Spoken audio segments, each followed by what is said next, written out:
Cross out the ones who heard my cries and watched me weep. I love everything. Fire spreading all around my room. My world's so bright, it's hard to breathe, but that's alright. Hush.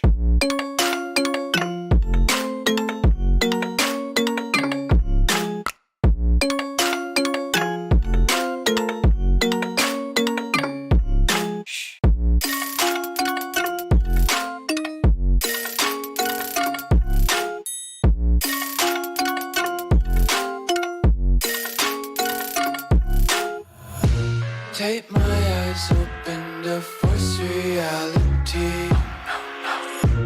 Why can't you just let me eat my weight in glee?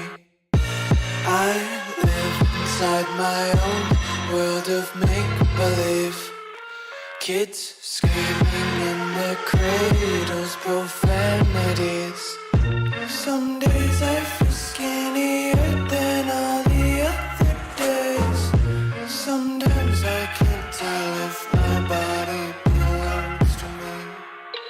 I love everything. Fire spreading all around my room. My world's so bright, it's hard to breathe, but that's alright. Hush.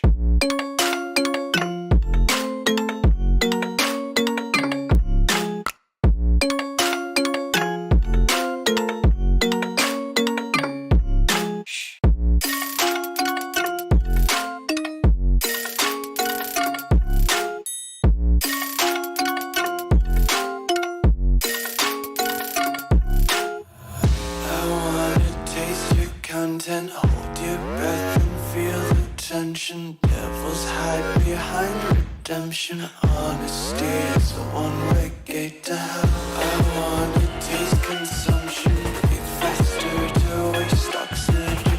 Hear the children sing aloud. It's music till the wick burns out.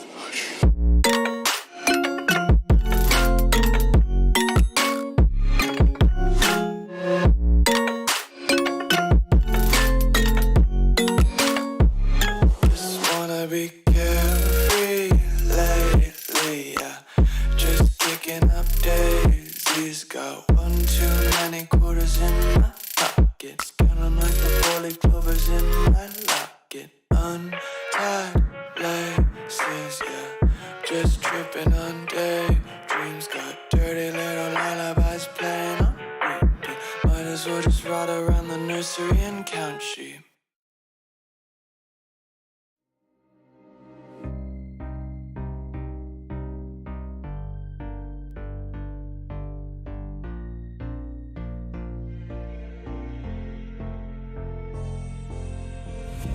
Heaven just knows what it wants. Will I go back to the place where I belong? Everyone could break my heart, but I try my best to not fall apart. And I find it hard to let go. The memories keep me together. Gotta fight till the end, no pressure, no pressure.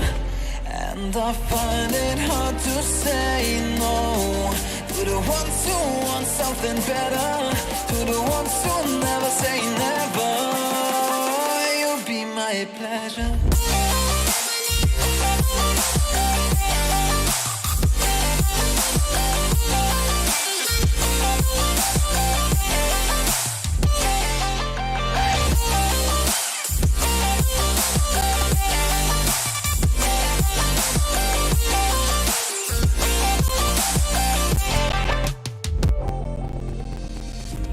I got nothing to be scared of, because where people live, there is always love.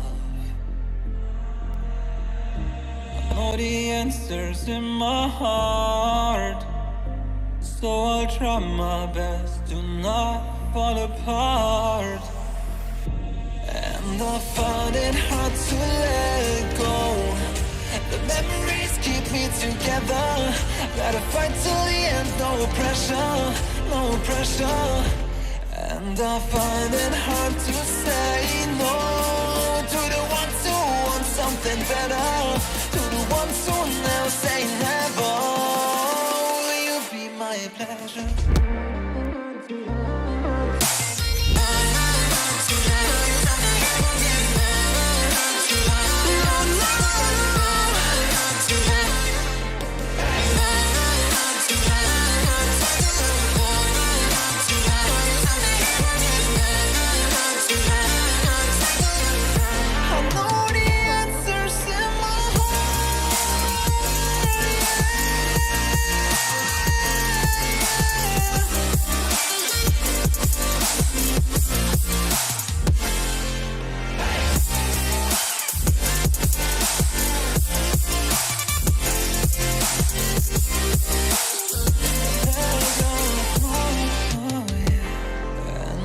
Find it hard to let go. Memories keep me together.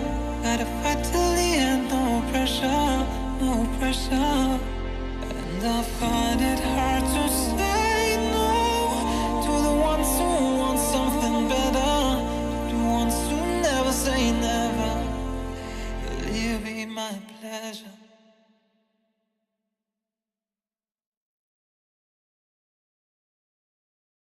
Won't you take me home? Give me wings to fly. We can run away. Castle in the sky. Won't you take me home and give me wings to fly? We can be alone in the castle in the sky. We can run away and leave this world behind. Please just take me home to a castle in the sky. Castle in the sky. Castle in the sky.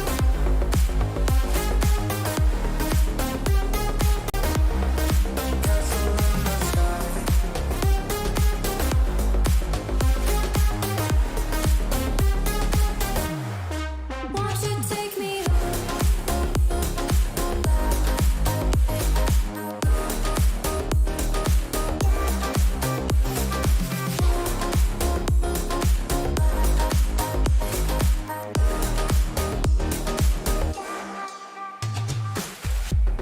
I can wait another minute.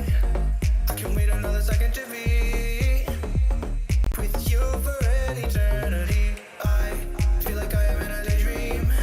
Every moment that I spend with you, with you.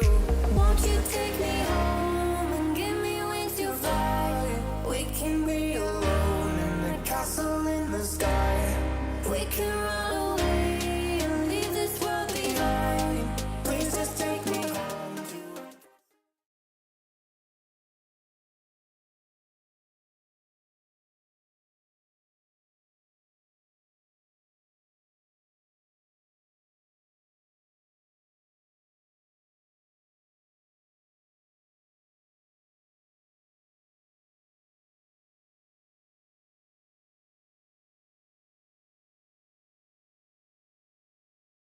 Welcome back, everybody, to Andy Store Racing. The big ones of the F1s are done and dusted yesterday. Now it goes to the smaller, but still as action-packed cars with the F3 and F4 series back here at the Circuit de Barcelona in Catalunya. Circuit de Catalunya and Barcelona, somewhere along the line. That would be correct. Put it this way: it's in Spain, without with the S or without the S. That's depending on how well you're going to drive these cars. My mouse is flashing. Me being Biggles. Joining me in the casting box once again will be the Kevstar. G'day. And the man that's back a little bit, still feeling under the weather, of course, is Gerald, that will be actually doing the production behind the scenes tonight. So I can take a bit of a breather from the stress of having to do all at once, but he does such a great job. And also as well too, I believe we also have somebody else as a car. I didn't realize we've actually got a whole cast box. So Ule is in here as well. Sorry, apologies about that, Ule. I didn't realize. No worries. Action-packed, jam-packed casting box with us this evening. So that's good.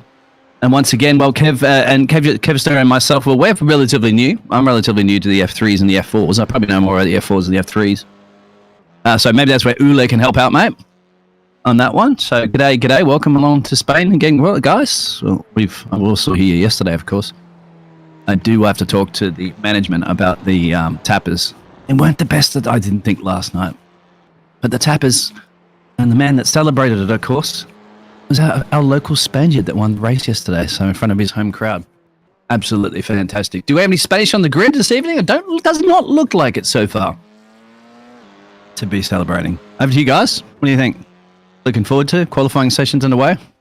And a lot of Spain's in the squad, but a few Dutch people. We have two Dutch people leading this championship. Of course, Kevin Stam, one of them going purple in the second sector of this very short track. And then there's, of course, the championship leader, Sebastian Vettel.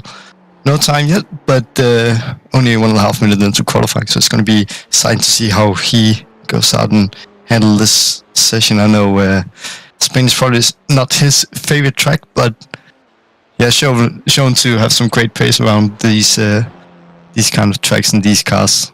It does seem to suit his driving style quite a lot. So I'm really looking forward to that battle. And then, of course, there's a lot of other people that could be a factor in these races.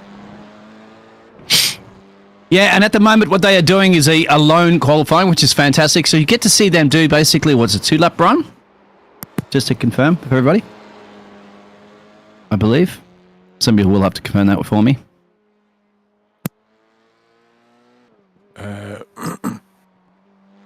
don't know. I thought there was going to be a normal qualifying session, but if it is a single qualifying session, then it's going to be interesting to see what the pure pace is. Of course, you're not going to have the slipstream, you're not going to have anyone interrupt your own races, so it's more mental in a way that you're driving by yourself. You don't have anyone to chase. You can't see anyone on track, and it's going to be. I think it's going to be fun to see how that turns out. And they are for us. Of course, we can see that they're all doing times at the same time, but they, as you mentioned, they can't see anybody else on track, so they don't have any interruptions, any traffic or that sort of jazz. They can just focus on themselves, focus on the racing line at the moment. Kevin. So it's a Dutch duo at the moment. So Kevin and Sebastian have got the fastest time. They're 1:10 flat almost there for the Kevstar. The other Kevstar. The Kevstar that's in the commentary box with me. Is that the same Sebastian Van Den who was in the GT3s? I believe he is in the GT3s as well, yes. Yes. It's very good driver. So I just want to see how I'm new to this this particular format. So I'll see how good he does in this, because he was really good in the GT3s. So yeah, his defending skills are unbelievable. So I'd like to see how he does in this smaller version car, but maybe quicker. Lighter, I can guarantee that. You see the way they don't bounce off the chicanes as much as what they do with the GT cars. The GT cars are going to get those things up basically on 2 wheels, and you know you're putting the power down hard. Anyway, talking about Sebastian, it's purple first sector. Are we already done? Yeah, no, he's done. Or is this I think Ivan slowing down? If that was Ivan, I'm not sure who that was. Yeah. But still going on. 4 minutes of the qualifying session.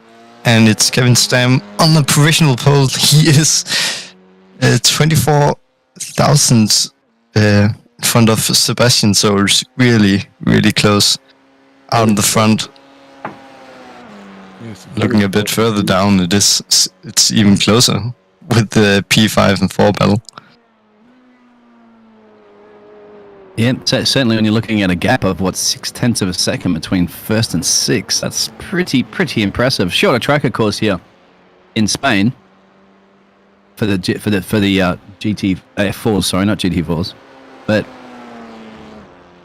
yes, it just basically removed the first sector. We'll have to track. I've mapped their overlay after the qualifying is finished anyway in a second for you guys to see it once again. We had to mention it, of course, we will, but this qualifying is just about to wrap up. We will mention about this whole GT series, the GT3 series that'll be starting up soon. We'll talk about that in a little bit. Just want to get this qualifying wrapped up, because once again, only got a couple of flying laps from these gladiators here this evening. There's only a couple more to get it done. We won't have a safety car, I don't believe. And we will, I guess, Yuli, you'll be able to, if I get that one correctly, you'll be able to pronounce, or let everybody know too, the session information, how many laps they go, if there's fast repairs, all that juicy information. Yeah, I'm not the biggest Formula 4 admin, sadly, so I don't know all of that. But they should have fast repairs, I believe. So we have correct Gerald in about here, that of course, our producer. You'll it's- probably give us that information. Yeah. Yes. One fast repair and no safety car. I don't know if they can hear you on stream or not there, Gerald, but I'll relay that information anyway. They can't, so that's fine. Yes, he's definitely feeling under the weather. He needs to save his voice. So there's the track. Of course, there's the track map up there. So you will see that it's missing the whole first sector of Spain. You just turn it off just before the first sector, then it kinks all the way back up the hill, which is a nice tricky parts. That's why you can do this in 110, because the Formula 1 car couldn't do it in 110. Flat. No, But Kevin did. Yeah, we're essentially skipping a half a track right and going straight to turn 7. It's a very fun track in pretty much all cars. If you're doing the normal full track layout, but it's gonna be exciting to see how it turns out when you cut some of the straightaway and then go straight onto it. I think it's gonna be seeing some exciting battles here in that part of the track now. Yes, Not we will. traditionally an overtaking spot, is it? I honestly don't know where the traditional overtaking spots will be here for these cars, because I've yet to see how they handle, obviously, those corners and the heavy braking zone and stuff like that will be interesting for me. I mean, I've done some F4s recently, but not on the shorter versions of tracks, and not on all of them yet. So that'll be one that's interesting to see. And of course, the F3 cars will be after this. Yeah, and they're going to be running the full circuit layout, but as you say, these smaller circuits, you don't have a lot of experience on it, because you tend to drive the bigger series, so GT3 and Formula 3, maybe, I was going to say Formula 2, but Formula 1 in iRacing, and they're going to be running the full series, so yeah, we're not quite sure how they were taking possibilities are going to be on this track. In these cars, of course, you have some heavy braking, so you have turn 1 and what is now essentially going to be turn 6, turn 5, 6, depending on which corners you actually count in. So the 2 happens, and then chicane as well. So I think it's going to be some nice overtaking opportunities. But Pickles, do you want to take us through the starting grid? Yes, I can. At the moment, the starting grid at the moment will be the teammates that look the same liveries. So both the Dutch army per se. I can say, okay, that makes the reason why you're seeing those orange colours there. Both Kevin and Sebastian will lock out the front row. We have Alvin there in the third spot, and will line up with Andy on the second row. Leon and Thor will round up the third row. Brian and Ruben, I think they may very much be teammates as well too. They're driving under sort of flag conditions and stuff like that. Jack, Baz, and Jesper will round out the top 11. I'm not sure if everybody got their times in there or not. I can't read that. Screen's a little bit too small for me, but yes, what I'm seeing for mine, they're going to be gridding up. They're going to get ready to roll their way around Spain with the pain or without the pain, hopefully. And let's go. It's absolutely lights out. Away we go. And let's have a look at to see how Kevin and the other Kevins, they're not going to try to take each other out, of course, because they are teammates. I think they're going to be gingerly going through here. But look at the background. We almost got 3 abreast, 4 abreast coming in here as they make their way around. Sebastian going into the lead already? I think it is. He didn't have the greatest start, but of course the inside light for turn 1 is going to be helping him immensely. And then we have some overtaking around the outside. I'm not sure who that is in the green car there. I think it's Jack Reeve that's making up a lot of positions here from the beginning. As I see, we have 11 cars. I'm pretty sure there were 11 cars in the qualifying session, but they're still all bunched up together in a nice fight at the back here. Is that then Jack Reeves going up? No, I think it was Jasper Spelt in the green and black car. Is that Leon all the way at the back now, being overtaken by 3 people in 4 corners? But nice little battle here at the back, and then of course in the midfield as well. Oh yeah, bad exit. This is a fun. Massive bad exit from Kevin. Maybe trying to make sure he doesn't take his teammate out, as allowed Ruben to slice all the way through here. Now look at Ruben at the moment, a number 8 car. He's up 6 positions and he wants number 1 right now, putting massive amount of pressure on Sebastian, and he's going to have the inside line here. I think it was 8. When he's going wide, and that's inviting Kevin gone back very in. wide. Yes, it has. Oops. Yeah, A little bit of a mistake. now They're still in Kevin into P2. P2. No. Yep. He's managed to defend his position well and get up the inside for turn 2. So that's what I just talked about, that we might see that corner going uphill as an overtaking opportunity, or at least a defending opportunity. But still Sebastian up in the lead, but it's now Kevin Stam into P3, so he's lost 2 places. He's going to be a bit gutted about that one. But Ruben, let's see if he has the pace. Fantastic racing from Ruben, isn't it? He almost had 7 positions gained, but that's actually allowed a little bit of breathing space, that battling at the moment, for Sebastian to try to pull it away. So Kevin losing that 2 positions actually meant started a final pole, but then again he was not going to put it too much of a battle with his teammate out, of course, and take both each other's out so early in the racing. And further back in the field, you also see a bit of a squabble that's occurring, I think, between Baz, Ernie, and Jack, perhaps. That's down there. It is actually Jack probably pulling very much on an overtake there in P6, at least looking forward for it. Oh, there's a skid there. There's a skid out. Kevin looks like he skidded out. We will definitely have to look at a replay of that one. That's Kev all the way down plump last now. One little mistake. Yeah. But Sebastian is pulling away nicely now. And who was that the Kevin took with him? Oh, yeah, 8 car. That's got to be damaged as well, I have to say, and Ruben. Yes, it was. Yeah, took out Ruben. Yeah, Ruben's now running all the way down to P8 in the 8th car. And I think somebody else had a bit of a collision too, as an on-track excursion. I was about to say, all these gladiators have been nice and clean up to that point, but hey, wheel-to-wheel racing, bumping and grinding and rubbing, that's what it's all about. You're not a motor racer if you don't go for a gap car. Do go for them, yeah, but you said that Ruben had made up almost 7 places, but now look at Bas Kiesel, he's made up 8 places in 4 laps. So he's, of course, had a great start, but also been helped a bit by the incident here in turn 1. And as we have contact in turn 1, that's Tatman, and is it Jasper Smelt, I think, bumping into him.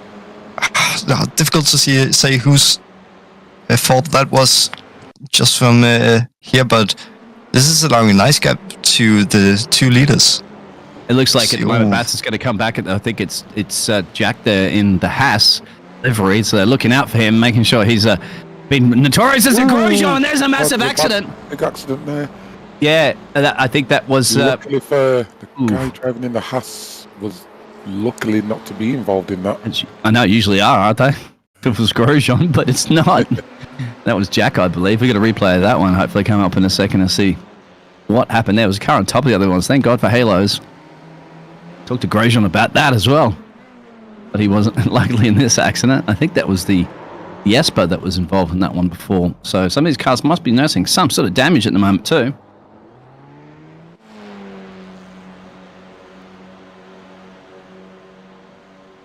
I just realised I can actually look at the live stream at the moment there of what Jeremy's showing, because I can't see. Yeah, I am slightly behind looking at the Twitch feed now. Showing replay on mine for some reason. Yeah. So now I can catch up with what is actually going on. Apologies about that one. I was looking at my own version of the iRacing and not the man that's putting the production on behind the scenes. But we do know Sebastian's leading this race from Baz, from Jack Jesper, Thor, Ruben, Olvin, Leon, Kevin all the way back there now and running in P9, and Andy running last place at the moment, P10. We say at the moment because it's only at the moment. Jack, he's had a spin.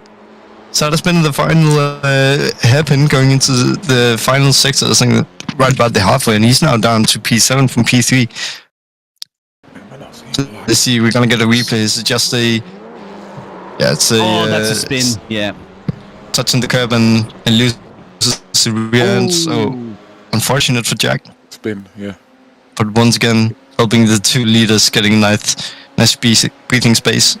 And no pressure on neither Sebastian or Baz. Baz, I mean, 8/10 down to Jasper Smelt, but still not close enough for him to start thinking about defending.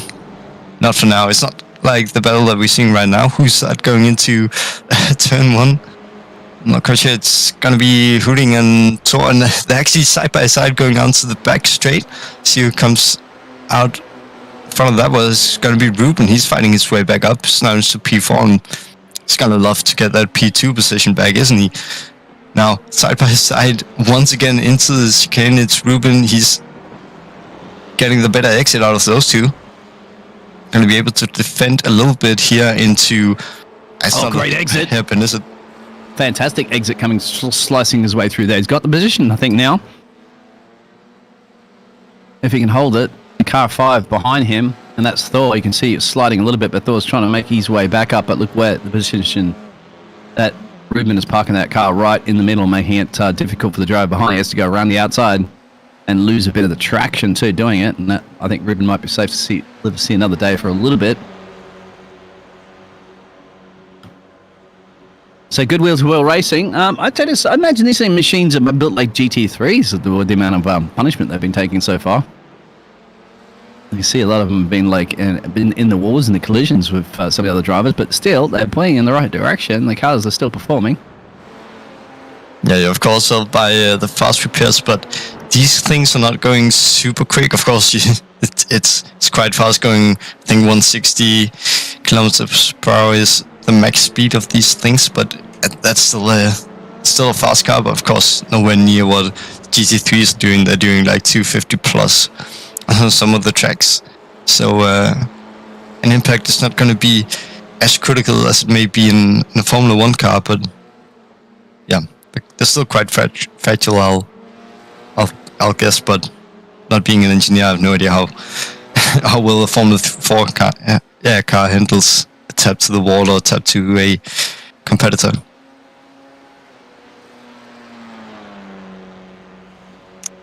Yeah, Kevin, how far are you excited in this one? Yeah, it looks like, well, These cars. I'm hoping I'm up to scratch because for some reason I don't think I'm seeing the exact. I'm having some technical issues. There's nothing on my screen at all, so I'm wondering if I'm with the same. I'm actually with the same. Are you? Well, you can also check out Gerald's feed in the Discord. Of course, he's sharing. Yeah, I'm on Yeah. YouTube now and having a look, but from what I've seen so far, this race looks very interesting. A couple of spins out here, and he's gonna make a move.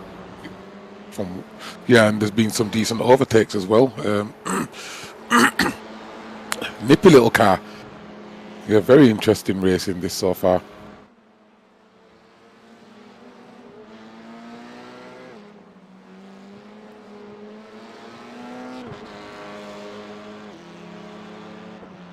Yeah, talking about no pressure, Sebastian still 3.5 second lead up in P1, having done a bit over halfway of this first race. So we are almost 10 minutes into it out of 15, but it looks like Bas actually has pretty good pace compared to the leader Sebastian. At least he's lost a little bit there, but he's stayed consistently at 3.5 seconds. So would have been a fun thing to see how well he would have done if been managed to keep up a bit better. And I know that he's gained 8 position, but Perez had a little bit better start. Of course, if you're on leading, you can always do a little bit better, can't you? But yeah, great pace from Bas and Jesper Smell as well. He's right in that 8/10. Oh, and no, this is the battle for P6, so that's Reeve coming back at Breivik. I'm getting a bit confused here, but he's going to go up the inside just before the chicane.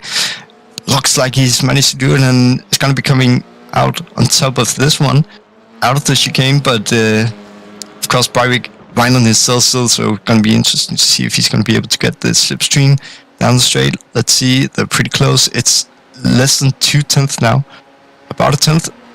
So going to be pulling out side by side. Let's see, going into turn 1, can afford going on the outside as the second gun is going to be turning in his favor, trying to go for a bit of a switchy route, looks like, but not going to be able to go out on top of this one. Doesn't matter too much as we have a big straight coming up right around this corner, so depending on the exit, let's see, 4/10. I don't think he's going to be able to catch that one back on this occasion. At least still 4 minutes left for Breivik to do something about this and try and get that P6 position. And if he's fast, he might even be able to get that 1.5 seconds gap that Reef has to Tulo. But we'll have to see that one. He's going to be loving to gain some of his 4 lost positions back. We are 1/5 of the way through the race at the moment, and we're still seeing Sebastian leading there from Baz. Now, just to confirm if our race director or not, pit stops are mandatory or not. I'd imagine they probably should be if you got a whole 60 laps to do, and we're 11 into it. Well, 50 laps, my apologies. I think the 50 laps is just a limit for the laps. Okay. It's time-based, Still from what I time-based, can yeah. see. So, 3 minutes is left to Yeah. cross. Yep, you're right. It's almost on Jasper actually gaining quite a lot here on this 12th lap. It's just under half a second away from Bas Kessel, and it's going to be... Oh, as we get a replay, who's this? It's Kevin Stam. See going into the big right-hander. Is that the On usual the spot exit. where he spins? And now he's going to be coming into the chicane. Let's see. All looks nice. He's going to be losing it on the braking. Yeah, there it is. Oh, just a bit too much over here.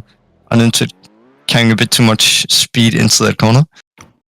Yeah, because he's trying desperately to It's get unfortunate. claw his way back into this one, isn't he? The man that started essentially on pole, if I'm not mistaken.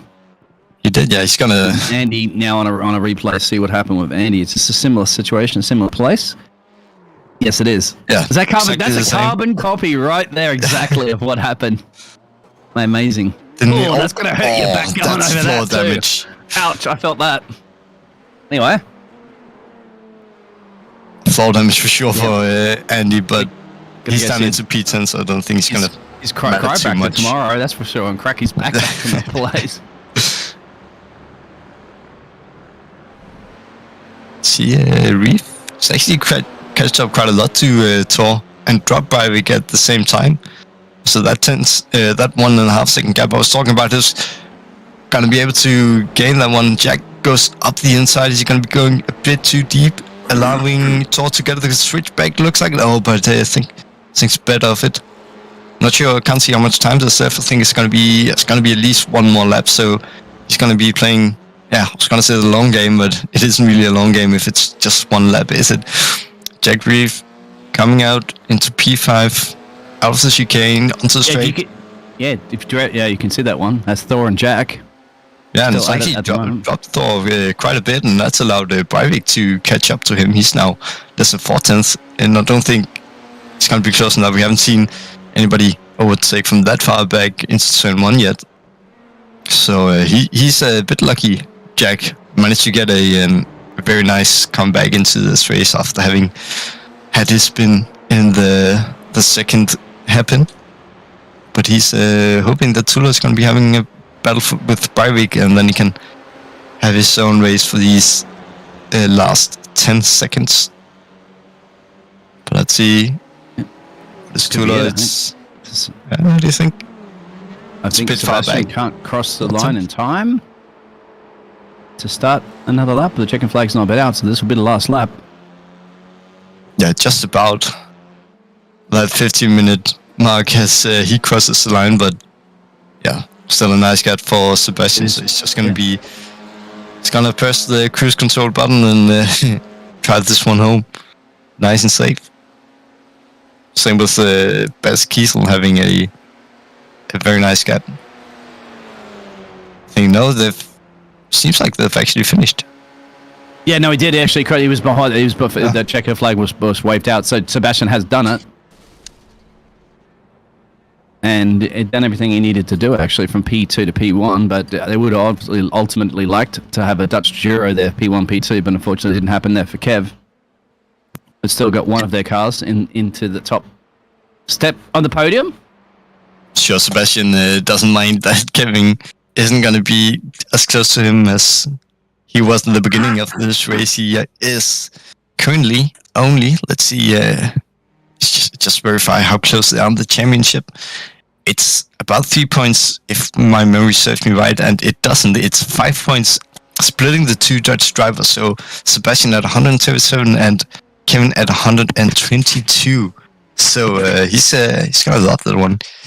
He's had a few incidents with Kevin. I think he had one at Silverstone, and then he had one at Alton Park last week as well. So I know that he's happy to actually compete a race and get the better outcome out of those two drivers. That will be it. The race is officially declared as over.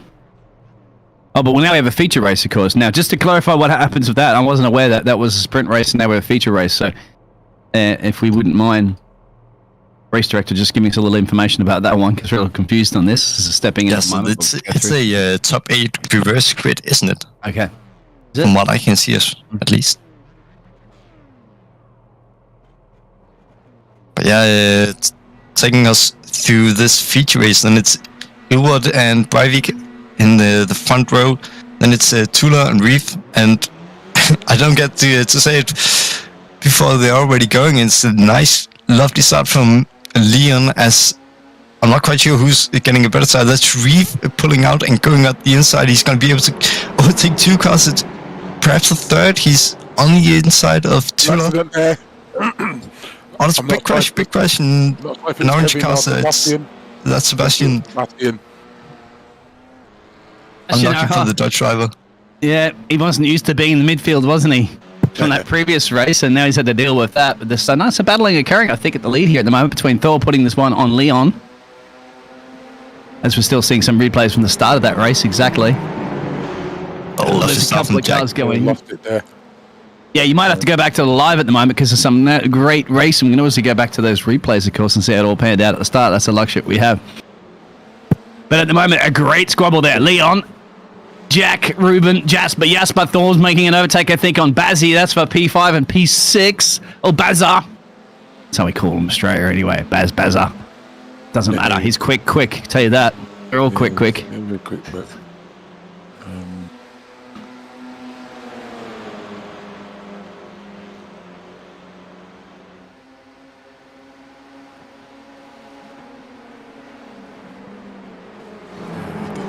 Oh!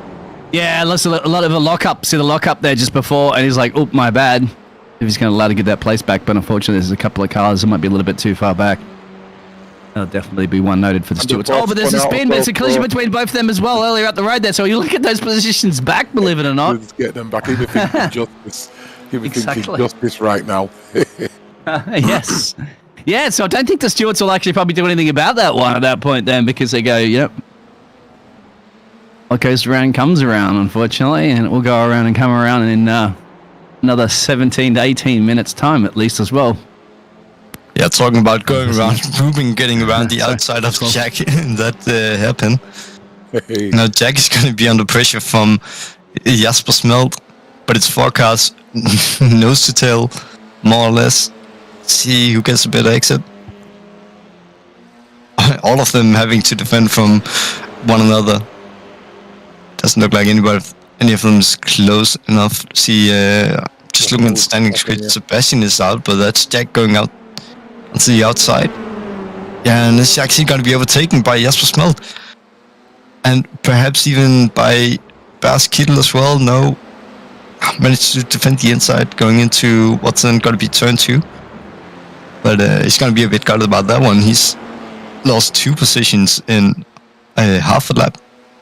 Some cones being killed as well. I know those cones always get killed. What did those cones do to the drivers? They always hit them. Somehow some crazy marshal gets out there and puts it straight back into the right position too by the time they come around the next lap. Yeah, we need to change the penalty system. I think it's going to be at least 5 penalty points per cone killed. I think we just put a concrete pile on there instead. I'm sure they won't be cutting it too much then. Oh, there's a slide there from the Haas driver, and that's Jack Reeve going around. Yeah, Jack's spinning, unfortunately. Yeah, I think if it's a replay on the corner, yeah. Is that the same? That's not the same area though. We've seen a few people lose it, I don't think, but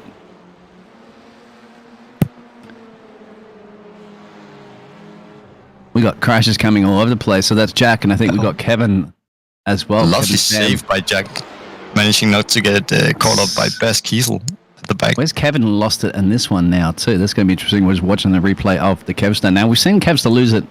I'm quite sure this is going to be the same turn that he lost it before. Is it coming through here? No, that's just a little bit too greedy on the entrance, but that's okay. He didn't spin. Good lovely save. 4-wheel slide. but This is a battle for managed the to lead of keep the the race car. at the moment, but are they teammates? So it looks certainly like the same livery, so I'm be an assumption they are teammates. So this will be interesting to see if they're not going to try to do anything number 1, number 2 drivers at all here between the 22 and the 8 car.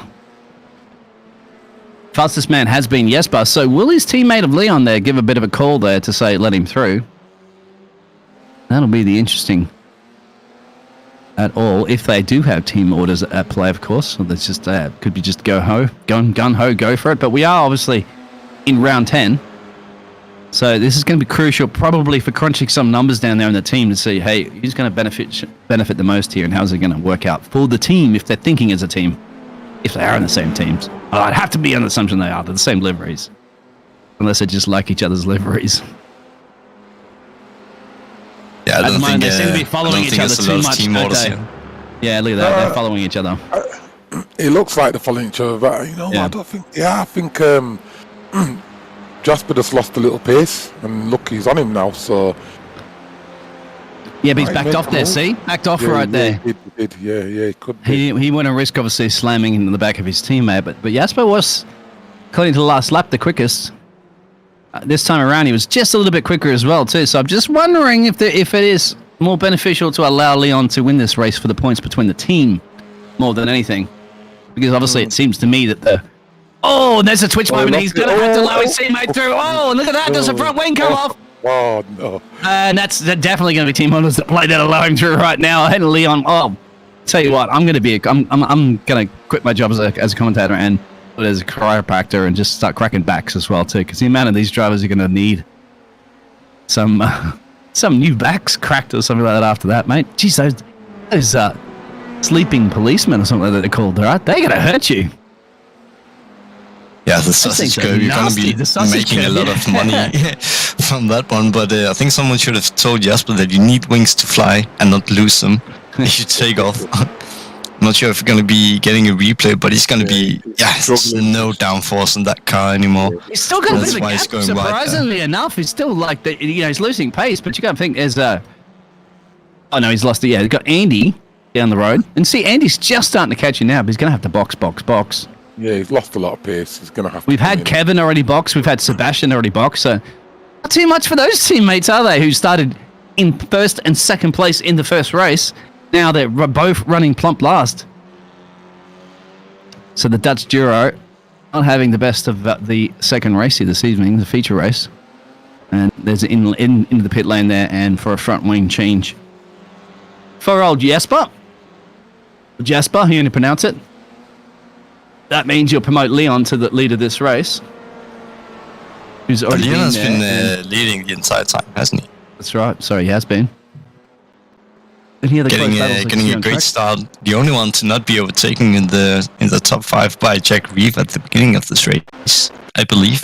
Had a little peak up there in after turn 1 into turn 2, but not much more than that. And as we get to see Leon's point of view, this is what it's like leading. Oh, looks like a bit of a mistake from Leon, but that 1.5 second gap that he's got to Ruben is keeping him safe for now. But is his tires gonna wear off already? We're halfway into the race, but I don't think it's gonna matter too much, unless you're named Lewis Hamilton and you get to complain every time you get the chance to do so. It's only because it's good that so does Max Verstappen, of course, too. It's because it helps with the engineers and stuff like that out there, so they can play into the FIA, and it helps their case as well. And it also throws a dummy, of course. There's psychological warfare games that you play. My tires are gone. My car feels like, as a replay is coming right here from Kevin. Now, Kevy at the moment there's running second last to his teammate as well, and he's just run off the track. He's trying to put the fastest laps in, I believe. He has the fastest lap, but that could be the reason of pushing it a little bit too much. But hey, he's got nothing to lose to push it a lot at the moment when you are running in 10th place. Yeah, he does have the fastest lap as confirmed, but Do we give out a point for the fastest lap? I'm actually not too sure about that one. In the top 10, I think you would. Somebody, yeah. Yeah. He's I would imagine. he's got that gap to do so. Perhaps he can lose it a couple of times. You get a point for fastest lap. Yeah, you should. Yeah. Yeah. It'll give us time and time to talk about the GT3 starting up. No, Kevis is in the GT3 series. It's going to be an exciting one as well. It'll be season 2 of our GT3 series. Yeah. And that's going to be starting on June the 10th. Yep. There is a battle at the moment that's forming, so might beep about that one in a second and come back to that as Leon's about to put a bit of pressure there right now on actually overtaking a back marker. Not to think about that one because Leon's already leading this race. Should be waves on by blue flags. But back to that one. Starting on June the 10th will be the Red Bull Ring. There's some exciting tracks too. Bathurst that you guys all love, of course, one of your favourites or not. And the following weeks we got, it'll go to Monza, Hungary, Spa, Long Beach, Daytona, Road Atlanta, Road America, Watkins Glen. So interesting, diverse tracks there. Some people are going to be looking forward to, some people aren't going to be looking forward to, but we'll be looking forward to it, of course, in the Anti-Store Racing, iRacing, for our Season 2 for the GT3 cars. And we all know that, you're going to have the likes of yourself there, Kev, in there. And I'll tell you what, there's prizes on board us too. So based on 45 entries in there, of course, we're going to have first place is going to get about 90 quid, second 75, 50 for third, 25, 50, 20, 20s, 15s, all that sort of jazz. So people you get a bit of bang for your buck per se, prizes up for grabs, and who knows, extra prizes could come during the season and stuff like that as sponsors, as Anti-Store Racing gets bigger. That's something also to look forward to. But sign-ups are available. Visit the website of Anti-Store Racing. Somebody will post a link out there, no doubt, in the YouTube channel, and get ready to sign up there if you want to try to beat Kevin on track and Kevin in the casting box with me. I'm not sure if you race there as well, Yuli. I'll be racing in that, but I'll be also commentating on myself, so I'll be in the commentary box while I'm racing. So it's something. Can we get a little team radio from you during a race, perhaps, so we can throw it up in the casting box? Yeah. It'll be all like this. This track in Bathurst is a. It's probably what we'll have to do, isn't it? Because it's not one of your favourite tracks. But you will. What would be your favourite track actually from the exciting calendar? The last three, actually. Yeah. Road Atlanta, Road America, and Watkins. Road America and Watkins. I love them two tracks, but I'll race any. So, but yeah, it's my first time joining on this. Well, it'll be season 2, and I watched the last season. Brilliant racing from some of the drivers. So I just fancied let me jump in, but then I'll add a different aspect to it and be commentating while I can. If I can, if I'm behind somebody, then you'll hear me say something. We'll hear it from the car, over the car's engines and stuff like that too. There's a perk. Yep. And the link is out there, so make sure you click on it and sign up, guys. You have time, of course, because it's not until, as I said, June when it will start up. Trust me, they'll come a bit quicker than it is. Actually, it's June the 10th. Actually, so it's only a couple of weeks. It will come quicker than anything. So you better start signing up now. Participate as much as you can. And what's the car that you think you're going to be choosing there, Kev? That you'd like to use? I'm dedicated to the Audi, and that's what I drive. All right. Yeah. So you'll see the Audi R8 flying around the track. That's nice. And just to clarify, who was last season's winner? Because I'm not really, I usually just help cast out the W12s. Yeah. Sorry? On the GT3? On the GT3 last season. Yeah, it was Izzo. Izzo. All right, so he's the man to beat. Hopefully he'll be signing up again, being so he's the man with the target on his back. Oh, there it is. Haas overtake. Of course, that Jack. Is that, Kevin Smith, actually, I believe, who's managed to gain that position back up there, and Jesper, if I'm not mistaken. No, it's actually Jack. I'm seeing 2 battles at the moment occurs, and that's Andy and Jack. So there are 2 battles on track at the moment. Keep an eye on one or the other. That's Kevin, I think. Kevin hasn't got it done there in Jesper, actually, but Kevin's the fastest man on track. Both of these drivers are actually fast after those repairs. Of course, fresh boots there. The 109s that they're lapping. Late mid-109s. Everybody else is in the 110s. Well, apart from our leader, of course, Ruben. In the 109s comfortably, but he has no traffic up the road or anything to worry about. That's that battle. And there's also Andy and Jack that you've shown before too. That's a battle for P4 and P5. Probably a little bit more important, I think, at this point between those two. And again, keep an eye on whatever, because Kevster's on redemption day right now. Fastest man. He wants to get past Jesper, but the Belgian driver says, not just yet, my friend. And it ain't going to make it easy for him. He doesn't need to make it easy for him. And that's the... Oh, and that's I was going to say, you take the inside line there, you do go off where it's a little bit dirty.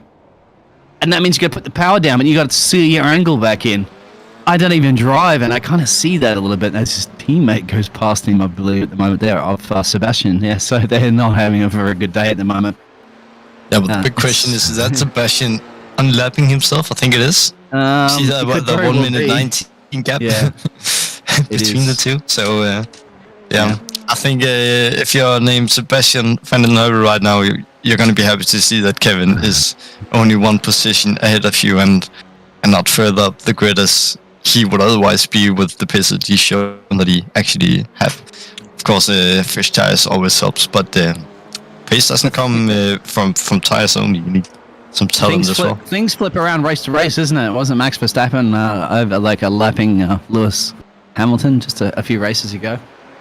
Yeah, in Miami. Yeah. No, not Miami. Yeah, Imola, yeah. Yeah, and I think things Exactly. flip around pretty quickly as well too. So yeah, it is race by race, of course. You can't win them all, and it only takes that little tap of a brake pedal too hard or hit the gas pedal a little too loud and the car's going around and it could be all over, or wheel-to-wheel grinding, of course, or somebody spinning ahead of you and you got nowhere to go, you run into them. Anything can happen in motor racing. Check your flag is coming up right now. And I tell you, Ruben's done it. Ruben's huddling the lead of the race, and he's huddled his way into the win of the race. Sorry, pretty foul references there, Ruben, but you deserve the race win. Up 4 positions too, as well, in the feature race. Has got, they call what they say, got the job done, licked a stamp and sent it. Yeah, and I'm actually a bit confused. When did Ruben get past Leon and get a 5.3 second gap to him? Must have been while we were talking about GT3. See a replay. I think this is going to be the battle for the lead then. Oh, a nice old switcheroo. Oh, that was the time when Leon catched the cone. That's right, I did actually see that one on the battle. Just didn't pay attention to who it actually was driving that car. That's our final 2 drivers crossing the field as we get a nice crash at the end of this lap. So let's see if we get the final standings for this race. Absolutely, you'll be right on time as well too, when I'm expecting a delivery, which won't take me too long, but you guys will be able to cover that one, of course, at the moment, which will be the F4s coming up soon. The F3s, my apologies, but look at that, Ruben's done the job there. From Leon, finishes P2. Bassi, Jack, Andy, Olvin, if I pronounce that one correctly, as Norwegian names. Thor, Jasper, Brian, and both Kevin and Sebastian not having the luckiest days of today so far for the F4s. Well, that will be it for the F4s, of course. F3s will be coming up. And overall for the standings, I think, are we going to pull up them for the feature results or the overall results? You can, or you can't get that. I'll have to crunch some numbers and get back to you on that one, but I think that's it, isn't it? For the F4s. Yeah. So, yep, Kate, a bit of a breather, of course, and thank you very much for tuning into that one. Both races will be back, of course, for the F3s that will be driving around this track in the full version of the circuit de Catalunya in Barcelona. Back in a minute, just don't go anywhere.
can run away and leave this world behind. Please just take me home to a castle in the sky. Castle in the sky.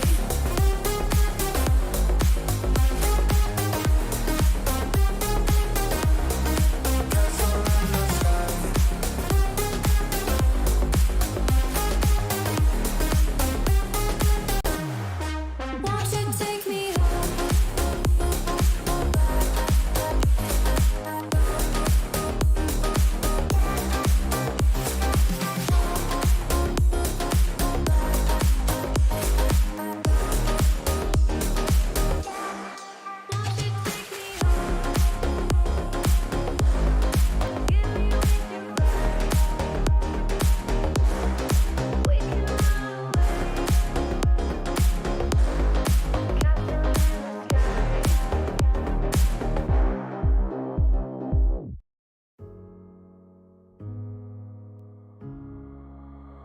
Oh darling, if I had bought you flowers, would you still be here by my side?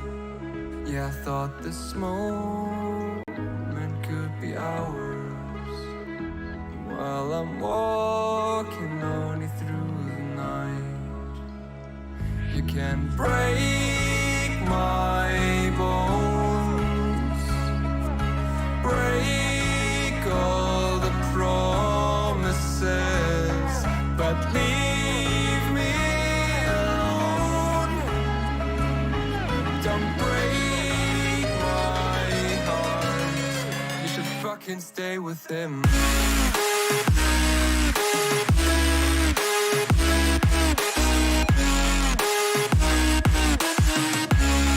You should fucking stay with him.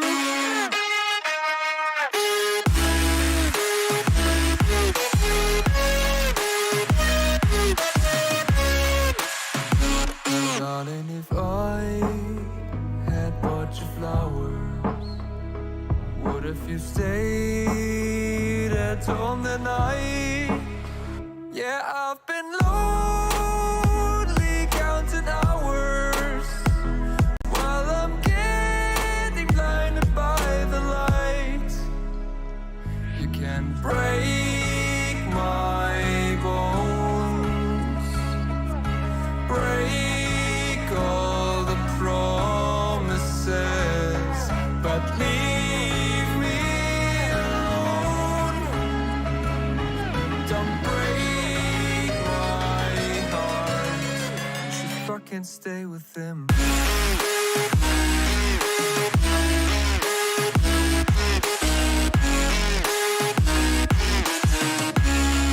should fucking stay with him.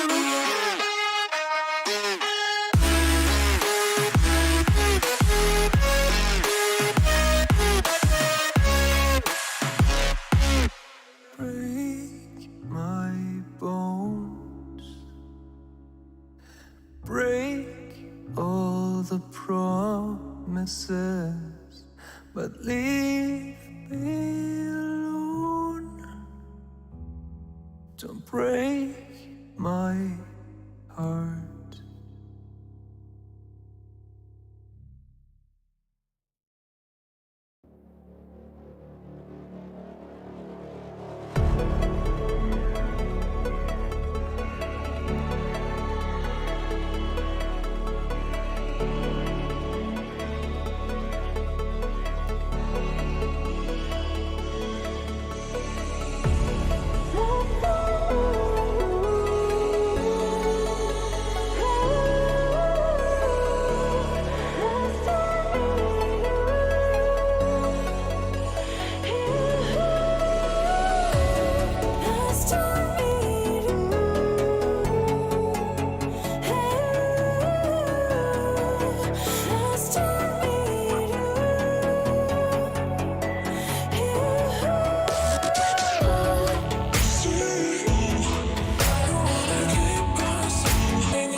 another day to live through.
Everybody's telling me love is not it seems to be. Hurts though you don't want it.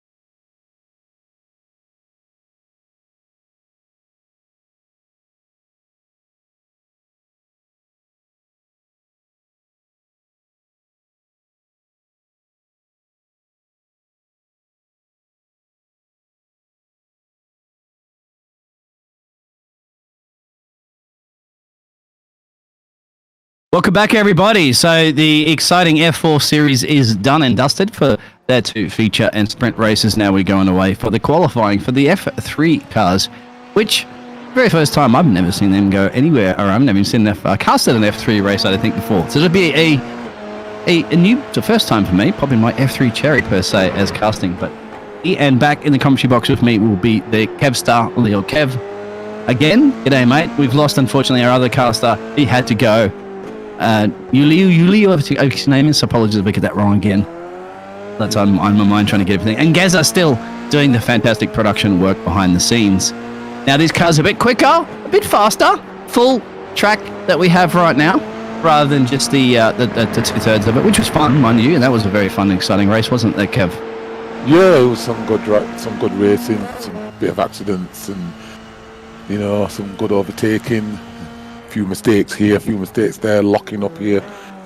But this one should be very interesting. As we can see, we've got the GT3 champion in here, so he's trying something different. Alessandro Izzo, and there's a few other familiar names as well. So let's see how it goes. You know what I mean? he might do the bits again in this one.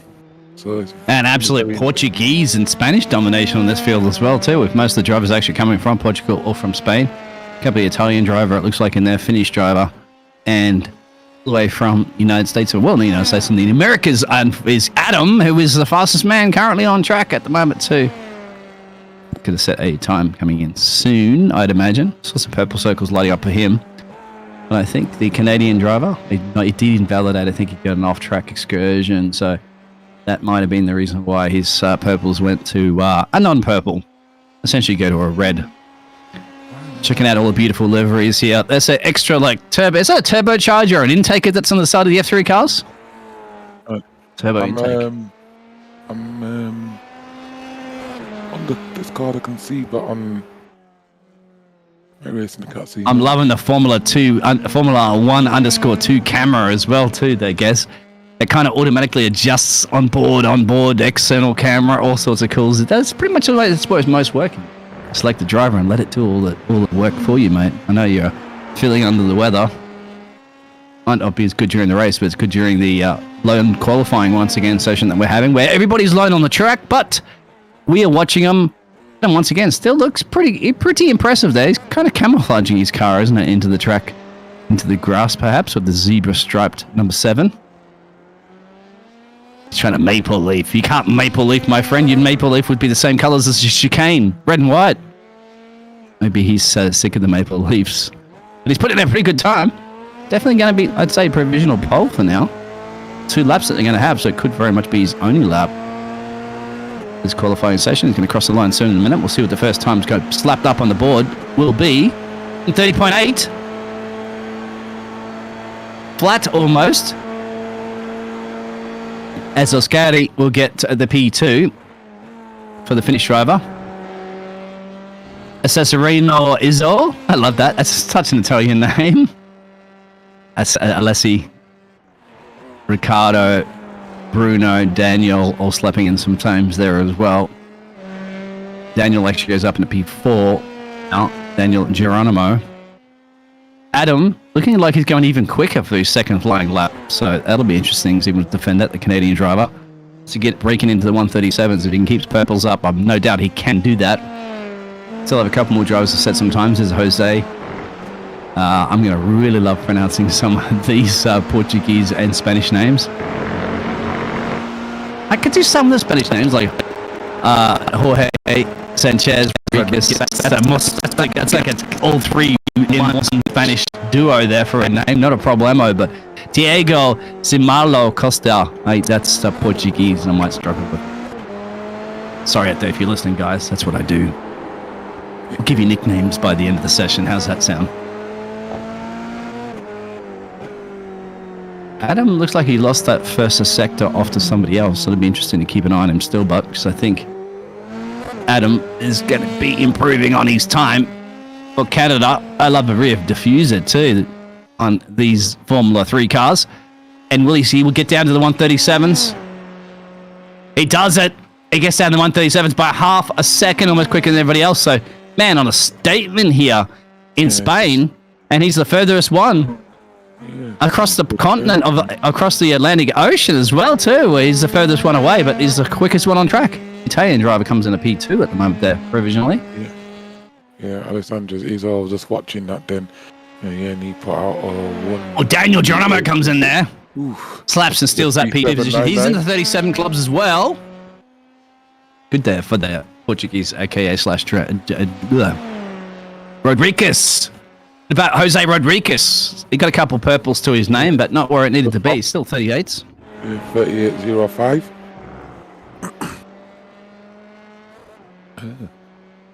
Well, it's like Adams and someone else is just put in a 137.9. That's George. That's Jose Sanchez Rodriguez, my friend.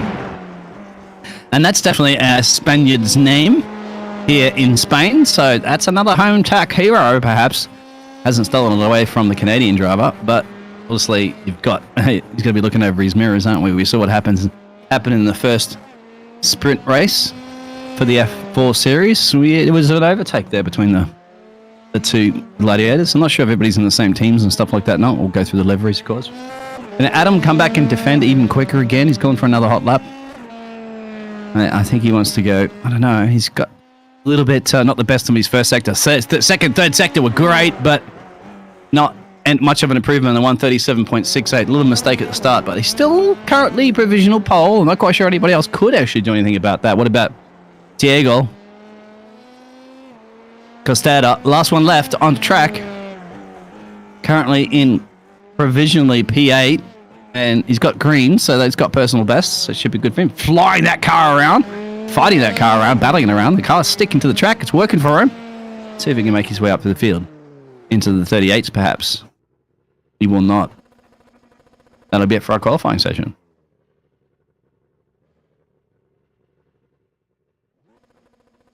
Beautiful view of the full track here in Spain. Catalunya. Qualifying session is done here for our F3s. He's just slowed right down, but he's still where he went him to cross the line. Done now. Yes, crash course for you and me, my friend, isn't it? Yep, for me. Yeah, first for me, this one. And the race before the Formula 4. So Formula 3 and Formula 5 is the first for me. Very interesting. These little cars are quite quick. Wasn't expecting him to be as quick as that. So, yeah, we're going to see how this race goes. Grid order coming up once again there. So, Adam, the man that's furthest away from this track globally on the planet, is the quickest around this track. Leading away there from Jose Sanchez, Daniel, another Jose Rodriguez, Alex, we'll just call him Alex, the Italian driver, Osgari there from Finland, Ricardo, Diego, Bruno, and Daniel. Round out your top 10 for our grid here for the Formula 3s, sorry. Right, one more on the line here. Second to Barcelona. Get ready for green light flag conditions. So my mouse will start flashing. And we will have some nice racing underway for the first heats here this evening. So obviously we're going to have some heats. Maybe our race director can explain. Yeah, to me, give me a little bit of feedback there, what the heats are, how many heats do we have, and how long do the heats run for? 2 heats of 15 minutes, I've been told. So, heat 1, heat 2, reverse grid order, I think, at least for certain periods of it. But we'll get underway. Remember, now we have the full track, so expect less laps, but expect just as much entertainment. Clear skies, beautiful conditions here in south of Spain. On the coast of Spain, I believe, as well, too. Never visited here yet. Only virtually, of course. ASR haven't flown me here just yet for the real racing. Let's go. Green flag racing underway. And look it out there. So Adam will be your car 7. To the right will be the 15. And it looks like, bad. It could have been a little bit of a bad start there from... Actually, Daniel got a good start as well. That start actually from George, or Jose. Into turn 1, they all come down now, down the hill. Still Adam leading there from Daniel, from Jose Rodriguez there, the other George. So far, so good. Yeah. Take care of each other at the moment, just getting a bit of grip there, getting some temperature in the tyres. And these cars are a lot faster as well too than what the Formula 4s were, so they can get up to speed a little bit quicker, but they got more downforce to them so that they can stick to the road a little bit better and take it a little bit easier on the tyres, even if they are cold.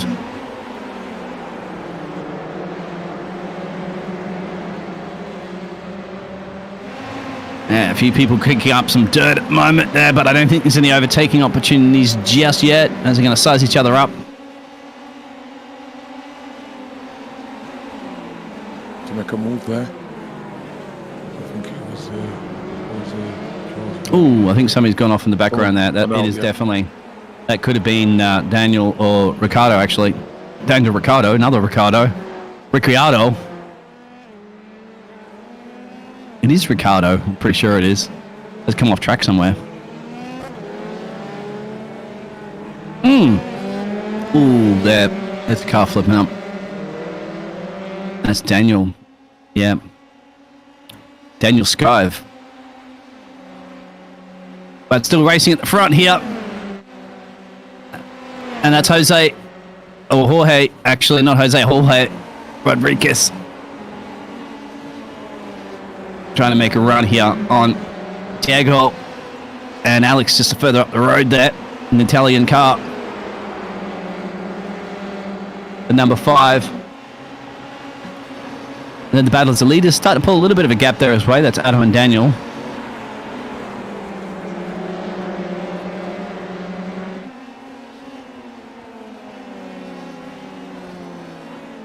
Two minutes and change in this heat race into a 20-minute session.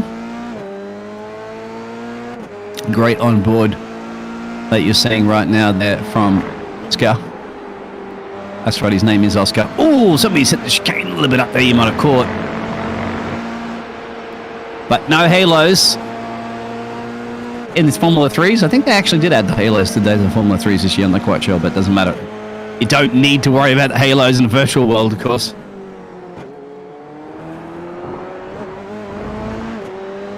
That just feels good, isn't it? Swinging your way through that. Maximum speed you can possibly do, make it stick to the, you can see the adjustments on the steering wheel as well too. Try to just do little corrections there so you can keep that car pointed as straight as you possibly can. Short in, fast out is the key to driving in maximum reduced speed. Well, because the laps are doing about 143.5 as they go around. 138.7 right now there from Adam. Sometimes you're tumbling thick and fast like a Bitcoin exchange. Or a crypto exchange. Or lately a stock market exchange, unfortunately.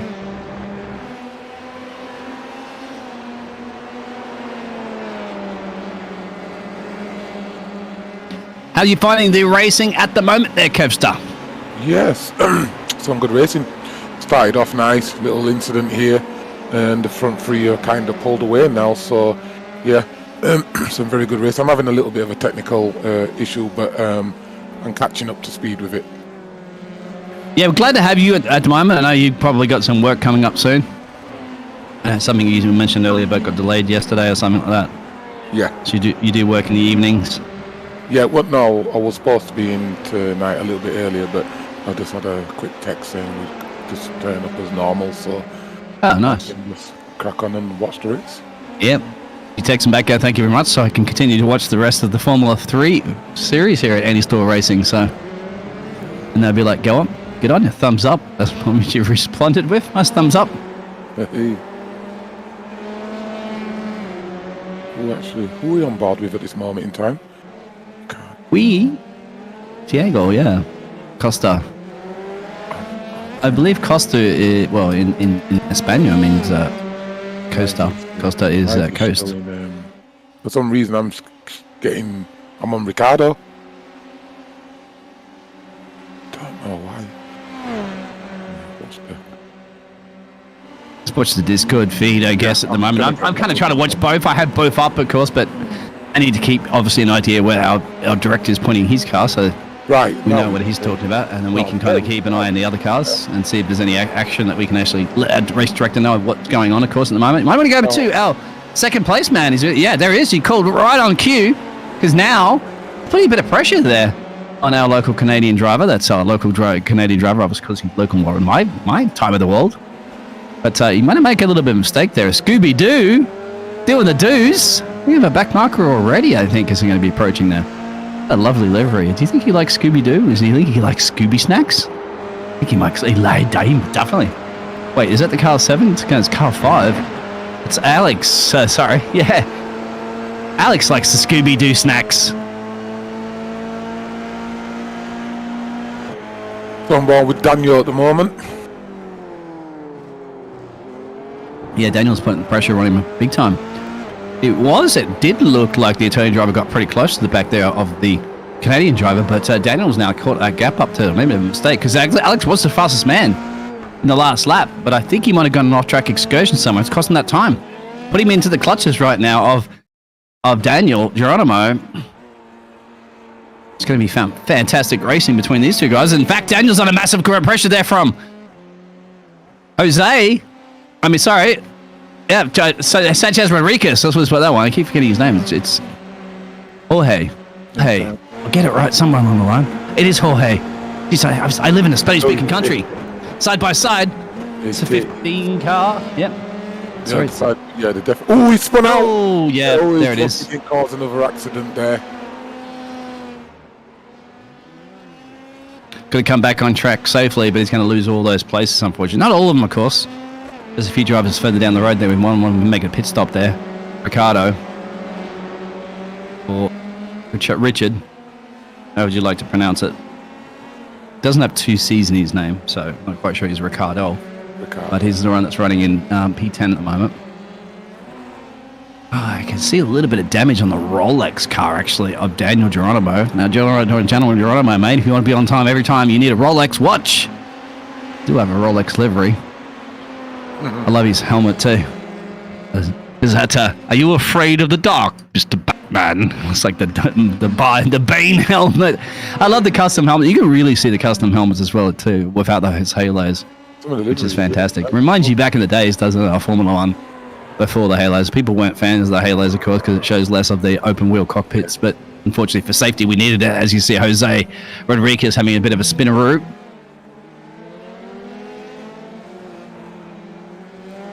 He still lives to see another day, but he's got a bit of pressure there from our flying Finn.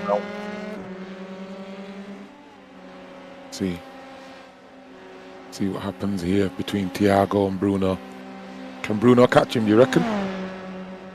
Oh, yeah. Have to keep an eye on those lap times. I'd say so. Bruno's 137.3, so about 3/10 a lap. Yeah. It's very possible. But you know how easy it is just to make a little bit of a tweak and mistake here, and you kick up the dirt there, you go a little bit wide or even spin. Definitely. Yeah. You never give up whatsoever in this level of competition. We've seen the best of the best drivers make little errors. So if you're not putting all the power down and trying your best, then, well, you shouldn't be racing at all.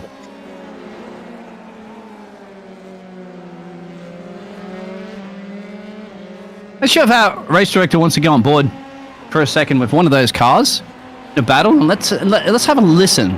I guess for the Finnish driver, he's far behind the driver in the McLaren livery, and that will be Oscar. Sorry, Oscar. He mentioned this before. He told us this yesterday, actually. Yeah, yesterday. If that's the closest battle, or whoever the closest battle is, maybe at the battle we're seeing at the moment there between Costa. And just let's have a listen to these engines. I want to hear them.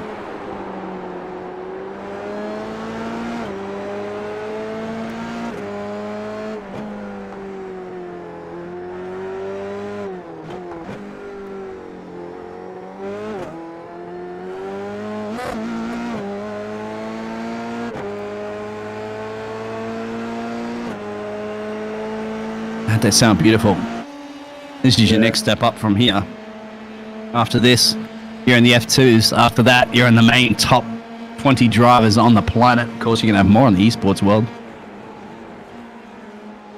Gotta feel good. I think Jose Rodriguez might have gone on an off-track excursion there. Check a replay, perhaps, of that one. Has dropped in down to P9. Let's have a look at that one. Here's Jose Rodriguez here now, going down the main straight to turn 1. As that could be the classic little brake lock-up or something. We'll see at the moment. There's a little bit of a rear right lock-up as it slows it down a little bit. There it is. Yeah, there was. It did that, just threw the back car off anti-camber a little bit and had a bit of a spin. But let's see another day. Still not plumb plus. Of course, Ricardo, after that pit stop, has lost a bit of time down the road, about a minute and change. Fastest man on track is the Italian driver. Currently, Alessandro. Yeah, Alessandro Izzo. Yeah. But there's the battle, of course, between Daniel Geronimo, Bruno. You mentioned this before. Rolex versus Portugal racing team. Here it is. Can you do it? Can you take him? Can you outbrake him?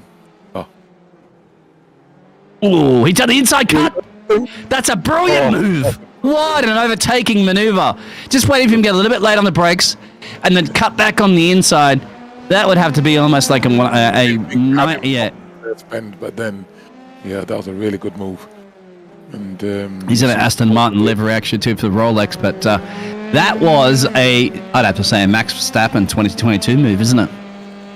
Just send the dummy there and at the right place at the right time. What a What a maneuver. Hats off to you, my friend, Daniel. Hats off to that one. Look at the gap he's already got, too, as he goes down the main straight. Yeah, he pulled away. Fantastic racing there. Good, clean overtaking is what you get here at any store racing. Not all the time guaranteed, because that's racing. They're going to bump and grind. But it's good. He's already pulled that lead away. I want to see at the moment, where our leader is, and our leader, Adam, just kind of running away with this. He's in the 38s, but the fastest man is still the Italian driver a little bit further down the road, but he's in 1 second. He's got about 8 minutes and change. Probably just about 7 minutes and change now to see if he can do anything about that now. He's got to pull it a little bit more than that, perhaps. If he continue to do 2/10 a lap, he's going to be on the rear gearbox of Carl 7, the Canadian driver, by the end of the race, allowing the opportunity to seize that first race win for the race win, of course, for the first round here this evening of our sprints, of our heats, race 10. Just to clarify, our race director, how many more events do we have after this? As we're seeing a replay right now of Jose Rodriguez having another adventurer.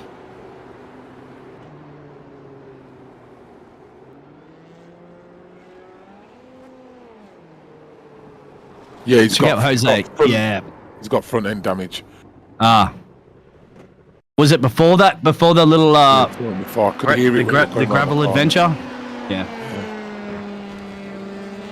Maybe he's just just reminding himself as when he used to be a kid and he used to play on that gravel trap.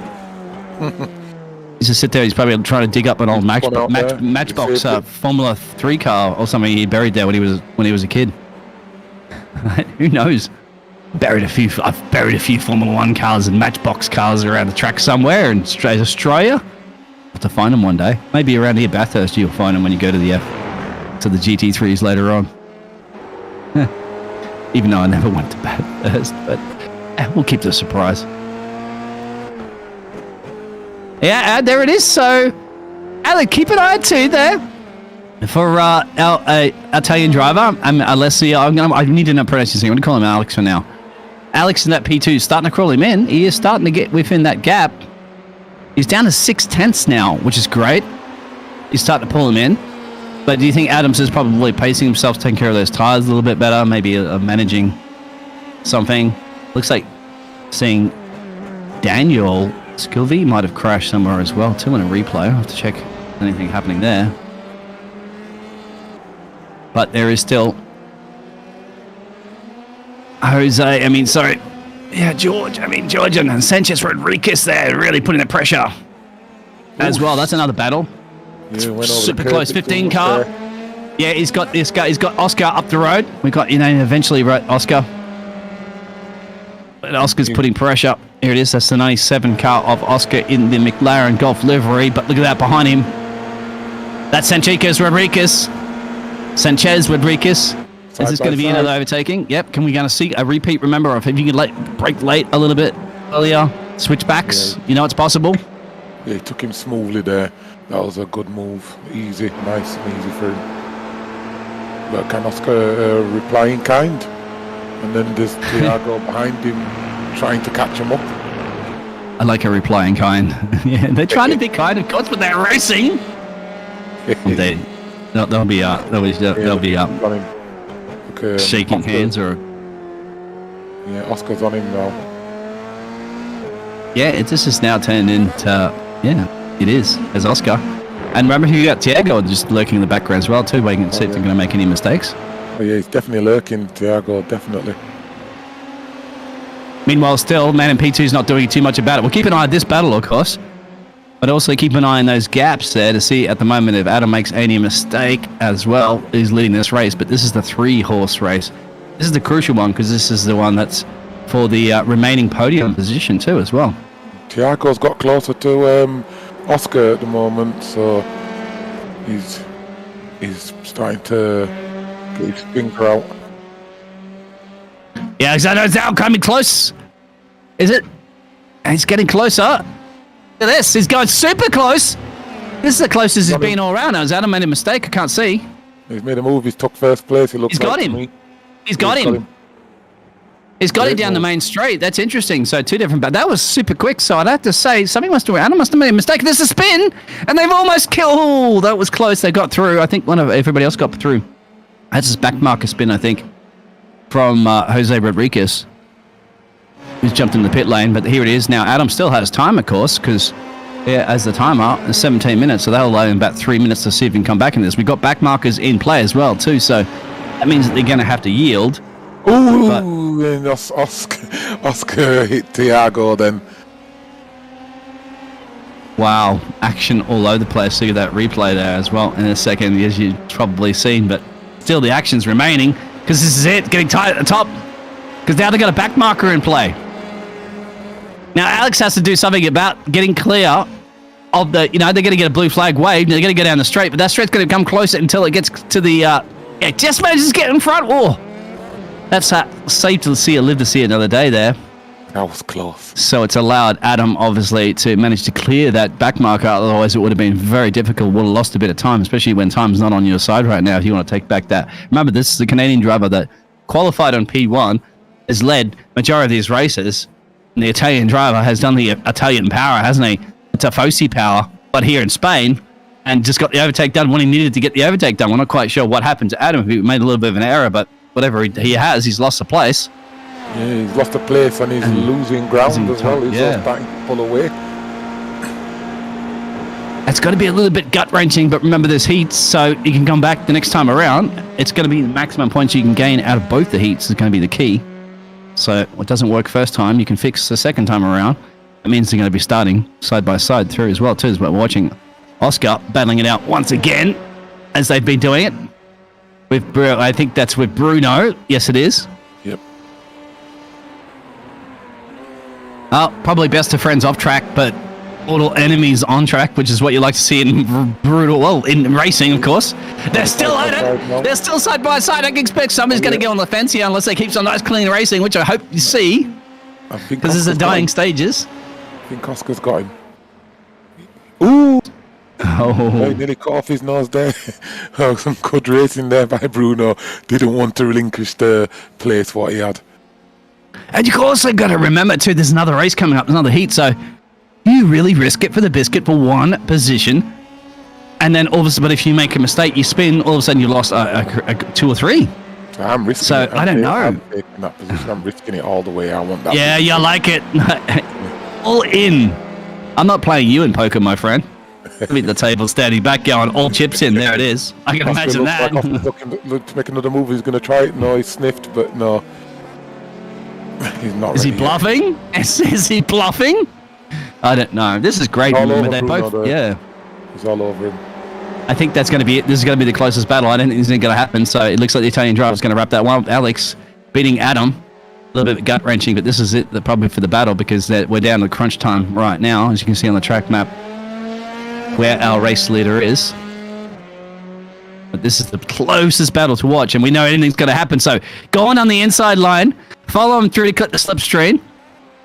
This is not the racing line, of course. They're going to have to go back out. Or it is. No, it's not the racing line. They're going to have to go to the right to be the racing line right there. So he's taking it. He's going to have to go around the outside the long way. Good parking in the middle there. Nearly clipped him there. Decent driving from Bruno at the moment. Holding off Oscar. But the way Oscar's driving right now, I do believe Oscar's going to take him at some point because he's got Bruno under pressure. Yeah, but he's also what he's going to do as well too. He's going to force Bruno to go off the racing line and park his car in right the middle of the track rather than take the full exit speed.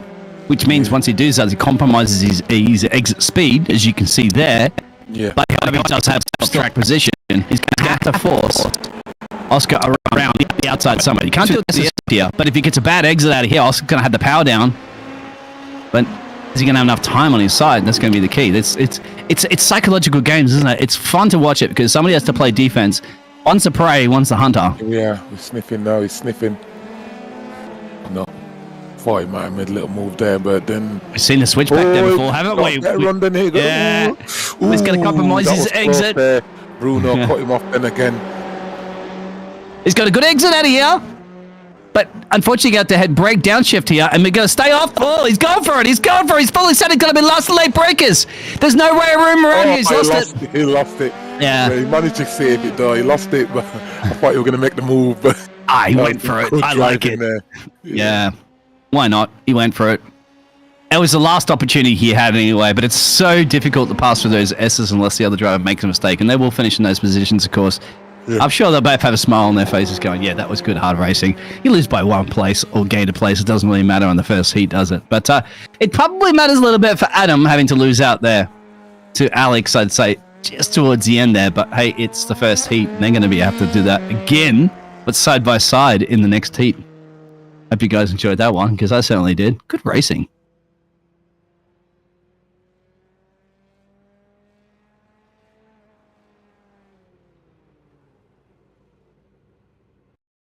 I like how some of the photos too you see from these gladiators, they're wearing their suits and ties and stuff like that too, all dressed up for like the awards ceremony that they'll have perhaps at the end of the season, a couple of races actually. But there it is, so, Italiano from the Leo Racing team will take that top step there for this first round there.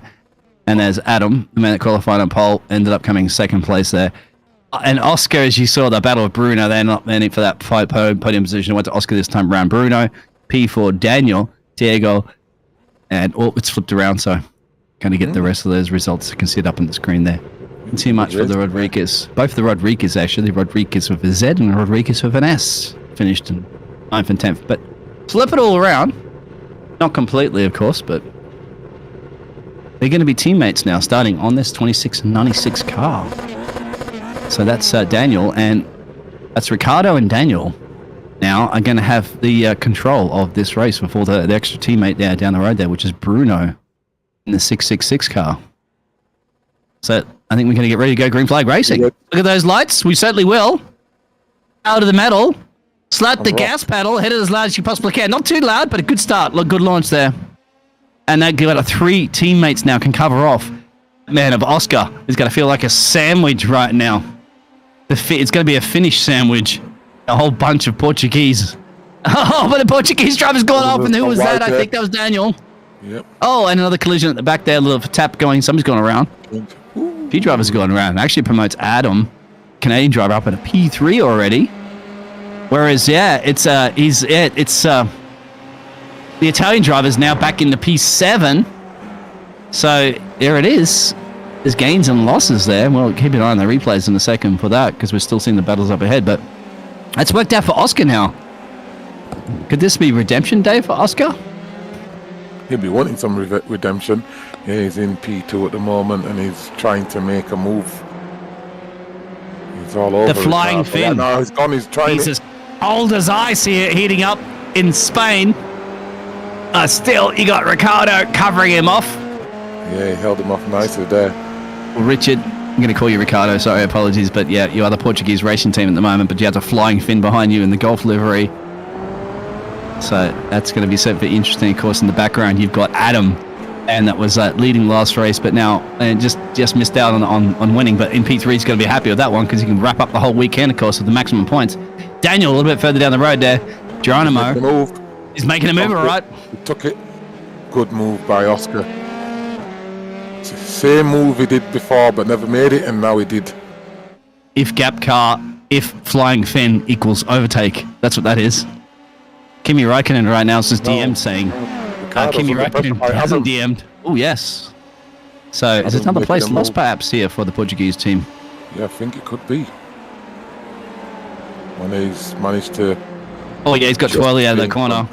Struggling with a little bit of traction here. Remember, this is a reverse grid, so he's probably not used to being up racing at the front. This is why we love reverse grids, because it gives him an opportunity to battle out the top guns. Of course, they're all top guns naturally, but he's not used to being at the race pace.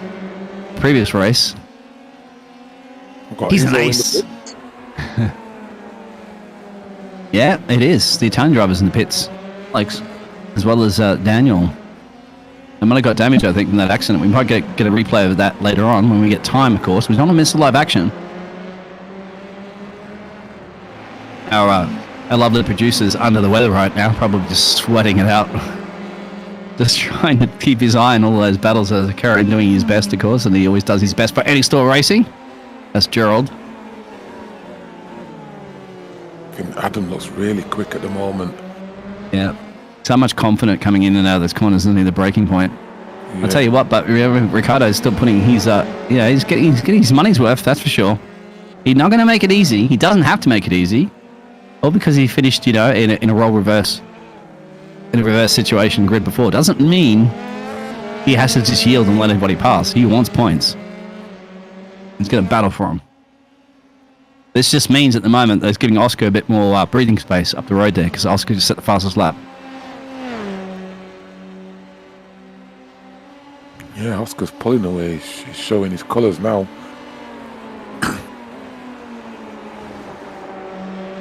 So three and change into the 20-lap sprint, so 16 minutes to go, and still, you can see, Adam can't find a way around. Need some cool, calm, collective Canadian. There it is. Ooh, outbraked himself, wasn't it? Ricardo hit the brakes. He locked up. Actually, he's gone off track too. Yeah, he's lost out to Daniel. Nearly got hit. Look here. Replay at the start. Let's go back. So remember, you got the Portugal racing team here. So they've all covered off in the middle. Well, further back, actually, you can see, one of the Portuguese drivers gone slow, and that's caused a kerfuffle of 3 or 4 cars, which explain the reason why. Okay, that's what happened. I think, Alex got caught up in that, as well as Daniel.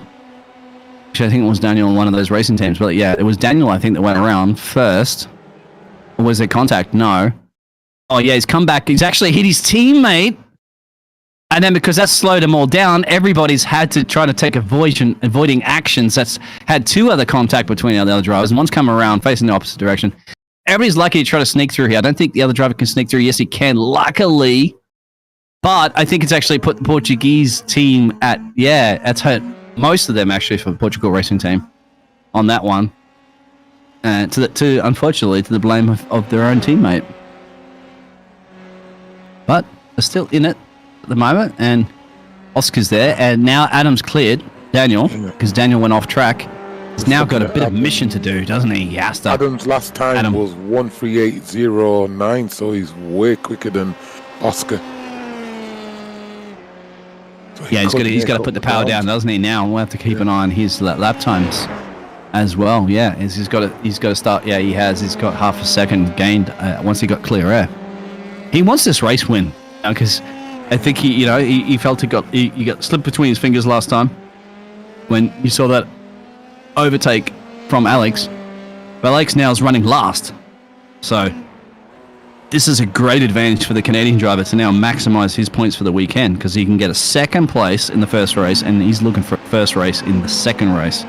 That means you're going to have a nice 1-2 over the weekend. I'll take that one any day of the week. I'm sure he will too.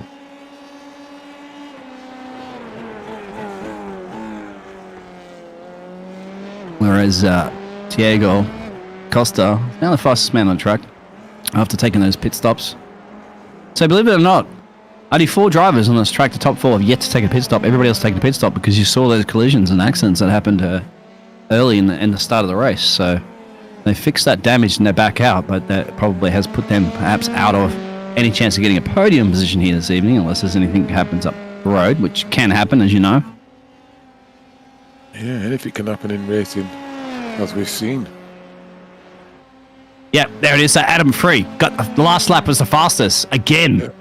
Yeah. So it's a 37 point. Yeah, let's say a 38 flat and a 33. So it's another 3/10 is shaved there off Oscar. Yeah, he's shaving the time away from him, and there's a good chance he could catch him.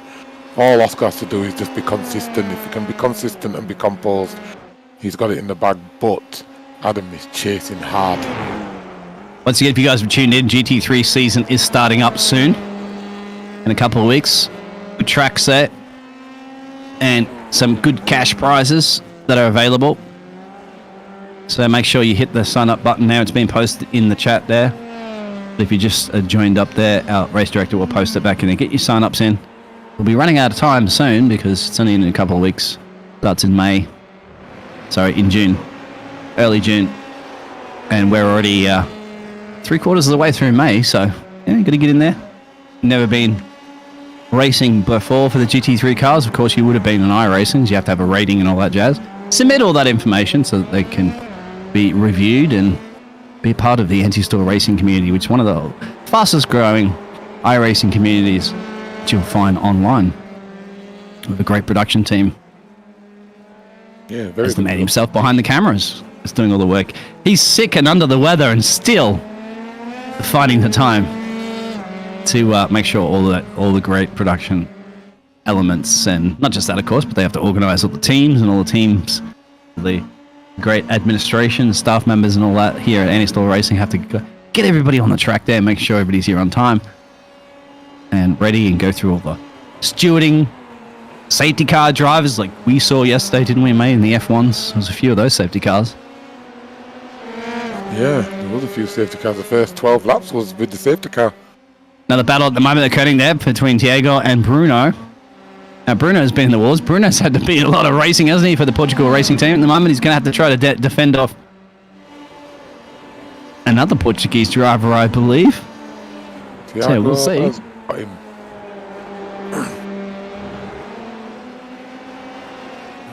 Bruno try and get back his place. If he can stay with him, maybe a good chance he could maybe get back his place. But Tiago looks like he's pulling away. Yeah, we know what Bruno did last time as well, too, when he was battling up Oscar. Yeah. The different racing lines that are taking you through there. Yeah, so Bruno's like, he gets his, Bruno's like, wasn't the Bruno boxer the British boxer? Yeah. The old classic Bruno. boxer, Bruno, yeah, he's got the Bruno gloves out, that's what it is. Hey. Yeah. Geez, I remember that one. I think I remember that one from an old game. I mean, Bruno, I remember seeing Bruno. He was a very famous British boxer. Heavyweight boxer or something, wasn't he? Yeah.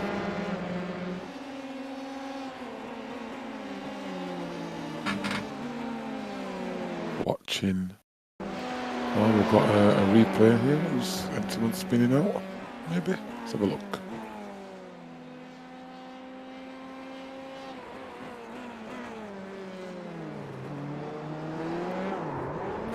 Just applied the power a little bit too early and spun out. Have a look at what happened to Jose. Done himself some damage there going over the sausage. That's the first time we've seen the real sausage damage, haven't we, in the F3s Yeah. compared to what we saw in the F4s. You know that a lot of those drivers are sitting down in the medical center right now with their backs, but there's an overtake, I think, at the moment. He's just spun And out there again. is. Yeah. So it's kind of let him through, I think. So Diego Castella Oh, has gone through. Adam. One with Adam now, and he's caught right up to Oh, Oscar. he has caught him. Oh, let's see what happens here, because Adam looks like he wants this P1, and will Oscar give him it though? I'll tell you what, mate, this is a battle of the cool, calm, and collective. Both these drivers live in cold environments, but they're heated up here in Spain, the south of Spain. So who's going to keep that cool? Ice cold, no mistakes from both of these players, both of these gladiators.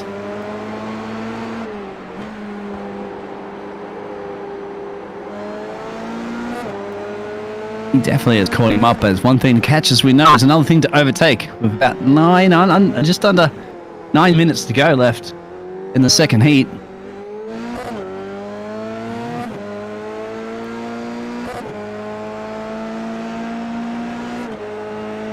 It's going to be interesting to see. Oscar, now, Oscar's, remember, they didn't have both of them, but they're both used to these two-way battles, aren't they? Because Adam's come off that one recently that he had two of Alex, and Oscar's come off that one with Bruno. So they're used to this wheel-to-wheel racing as it comes down to crunch time. So they know how the cars feel already. They know how the tyres are enduring, and they know how it feels to be in dirty air and in clean air. So that's going to be, it's even Stevens along the line right now. Obviously they're evens in the same machinery, just different livery. They've been through this situation before. So dress rehearsals are done and dusted. This is the main show. Tickets are sold out. The curtains are about to close down. And who's going to be the one bowing to the stage on the top step? I feel like at the moment, Oscar, he hit the sausage curd there. I feel like Oscar's being the one out of the two's a little bit more composed, and he could bring this home. See coming down, taking this left. Who's got a better line? Both lines are decent. Yeah, he's got time. He's now that psychological warfare right now, isn't it? You size up your opponent. You try to find out that you're mistaken. I actually think, and there's one for you too, Kev, because you're a race driver. Like, you find it's easier to be the chaser or the chased. Oh, it's easy to be the chaser. When you get in chase, it's pressure. You can, even though you're concentrating, you just know he's on you, and if he's quick, or he's quicker than you by a little bit, even if that little bit you just notice it and you're thinking, oh, shall I he's let him going go for it now, mate. He's making a move. Turn one.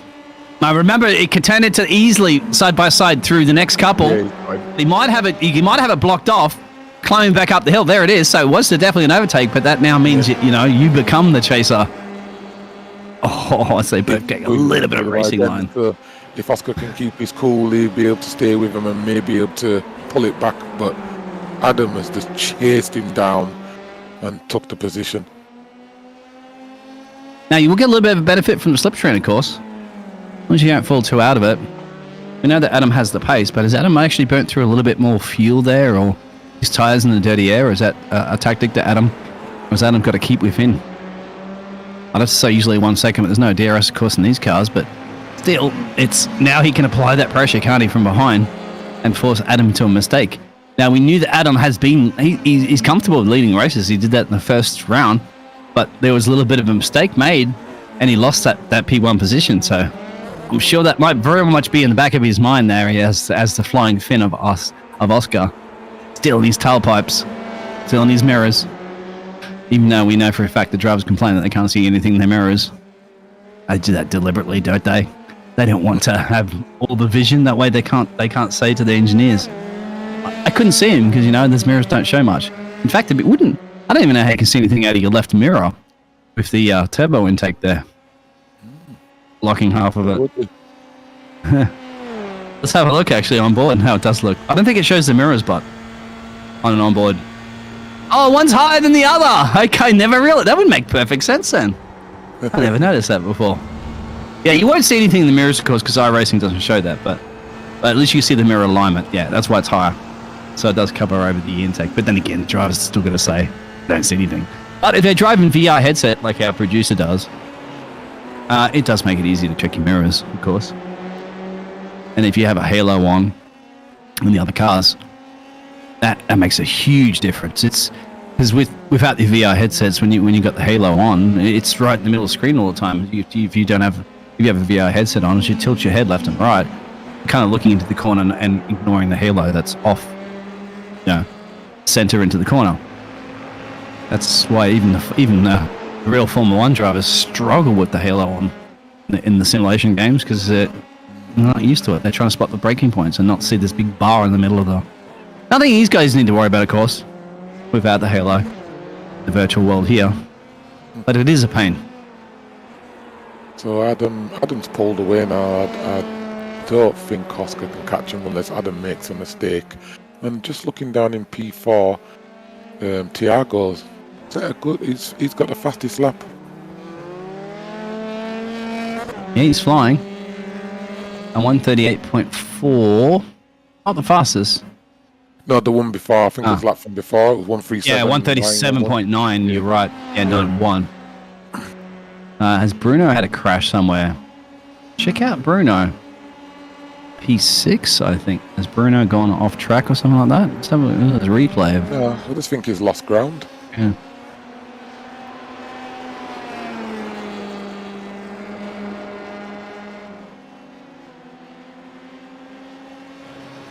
For the Portugal racing team, so it's just ahead.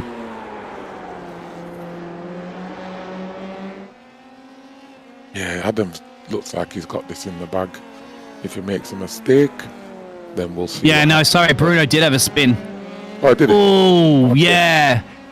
Oh, and almost collided. I'm going to see a replay of that real quick there. If you want to go back to that, if you see that one.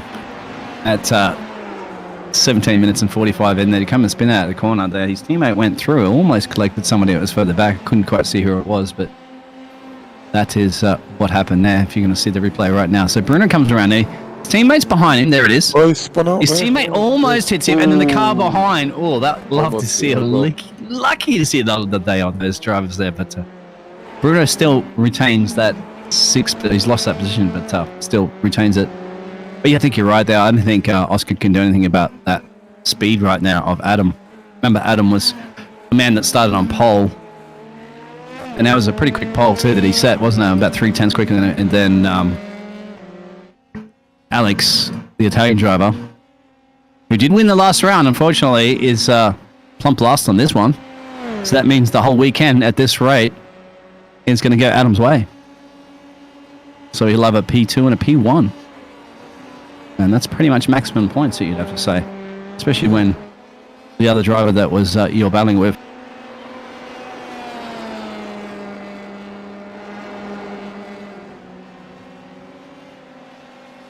It's the beauty of motoring. Unfortunately for Oscar, he's not been able to catch him back up, but he's got some points on the board though. If he keeps it nice and steady and collects his P2. Yep.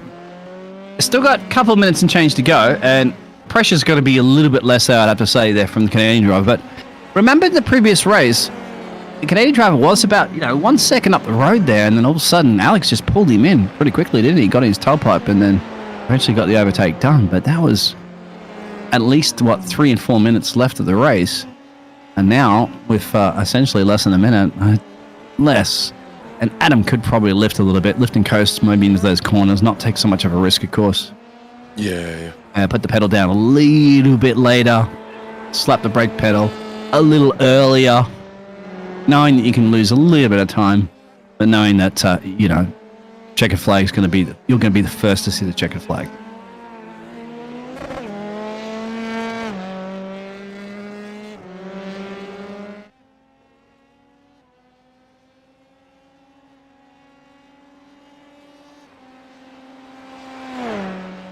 And a quite significant gap to about 8 seconds down the road there from Daniel Geronimo.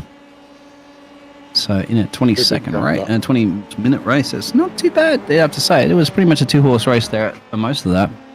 It was in the first race.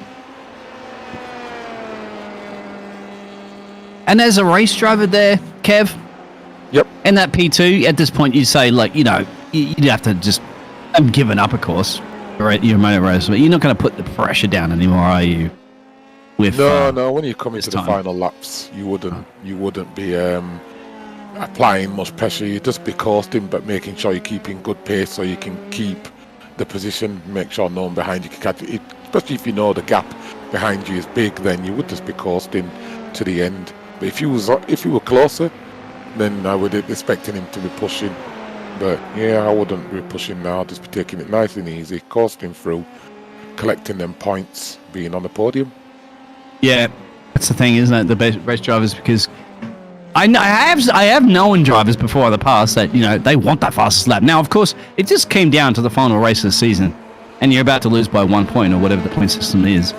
Yeah. You would definitely be gun ho on it, would you? I mean, oh yeah. You're going to throw everything at it. I mean, it doesn't matter if you got 1 point to win the championship and you need fastest lap, and if you're on P2, you go for it. You would absolutely go for it. You would not. Yeah. You would not blink twice, because if you don't get it and you spin off and crash, that's it. You're not gonna, it's it. Lose the championship. That's it. That's a lie, of course. And Adam has done it. Race winner, Oscar in P2. So some nice points on the board for Oscar. Got Daniel coming in at P3. Tiago in P4, if he can keep it nicely on the track where we are with him now. And Sanchez coming in P5.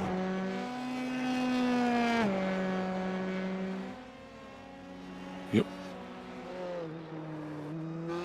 A few more of the gladiators there. Bruno to come across the line there.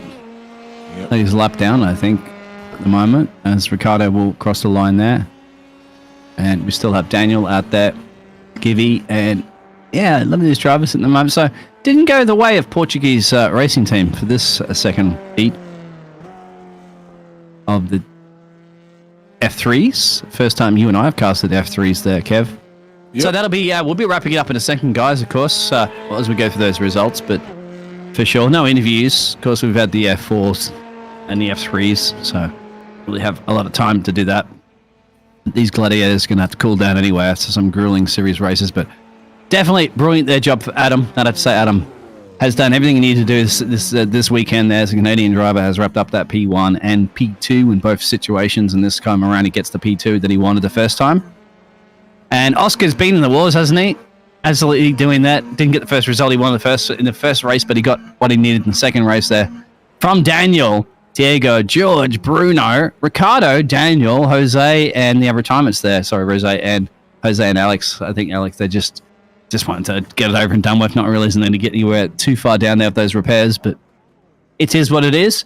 Don't forget out there, guys, what's coming up on June the 10th, of course, be our season 2 of the GT3s. Now, Kev, you would explain that one because you've raced in it before. This will be the first, so I'm sure you didn't race in the first one, but you'll be racing in this one. Yeah, I didn't race in the first one, but yeah, I'm looking forward to the GT3 Season 2 starting on 10th of June, Red Bull Ring, and we've got Mount, I can't pronounce that word, Panorama, but it's Panorama, yeah, in New South Wales, Australia, yep.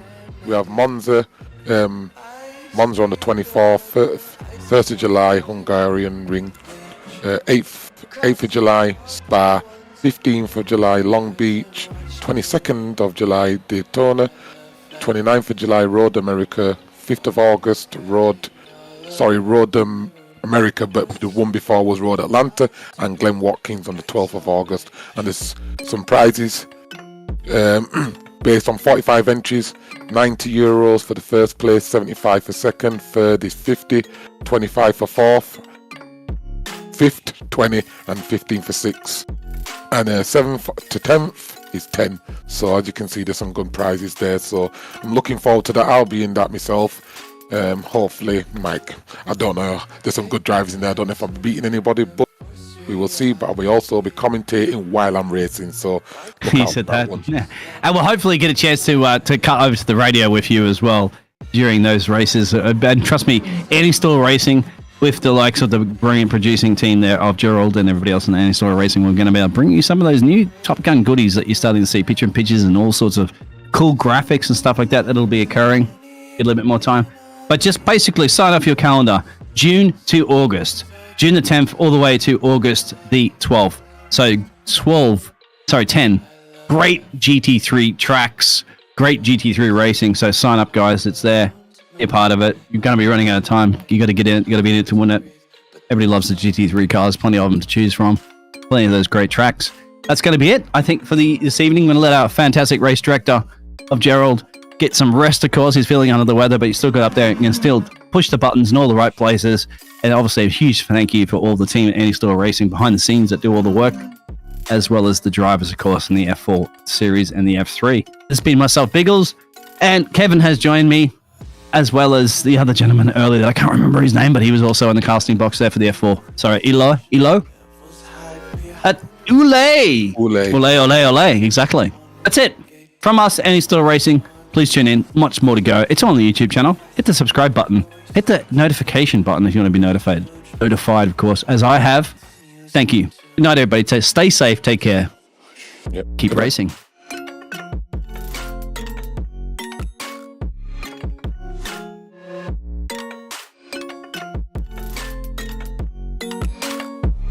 Just wanna be carefree lately, yeah. Just picking up daisies. Got one too many quarters in my pockets. Count 'em like the 4-leaf clovers in my locket. Untied laces, yeah. Playing on repeat. Might as well just ride around the nursery and count sheep.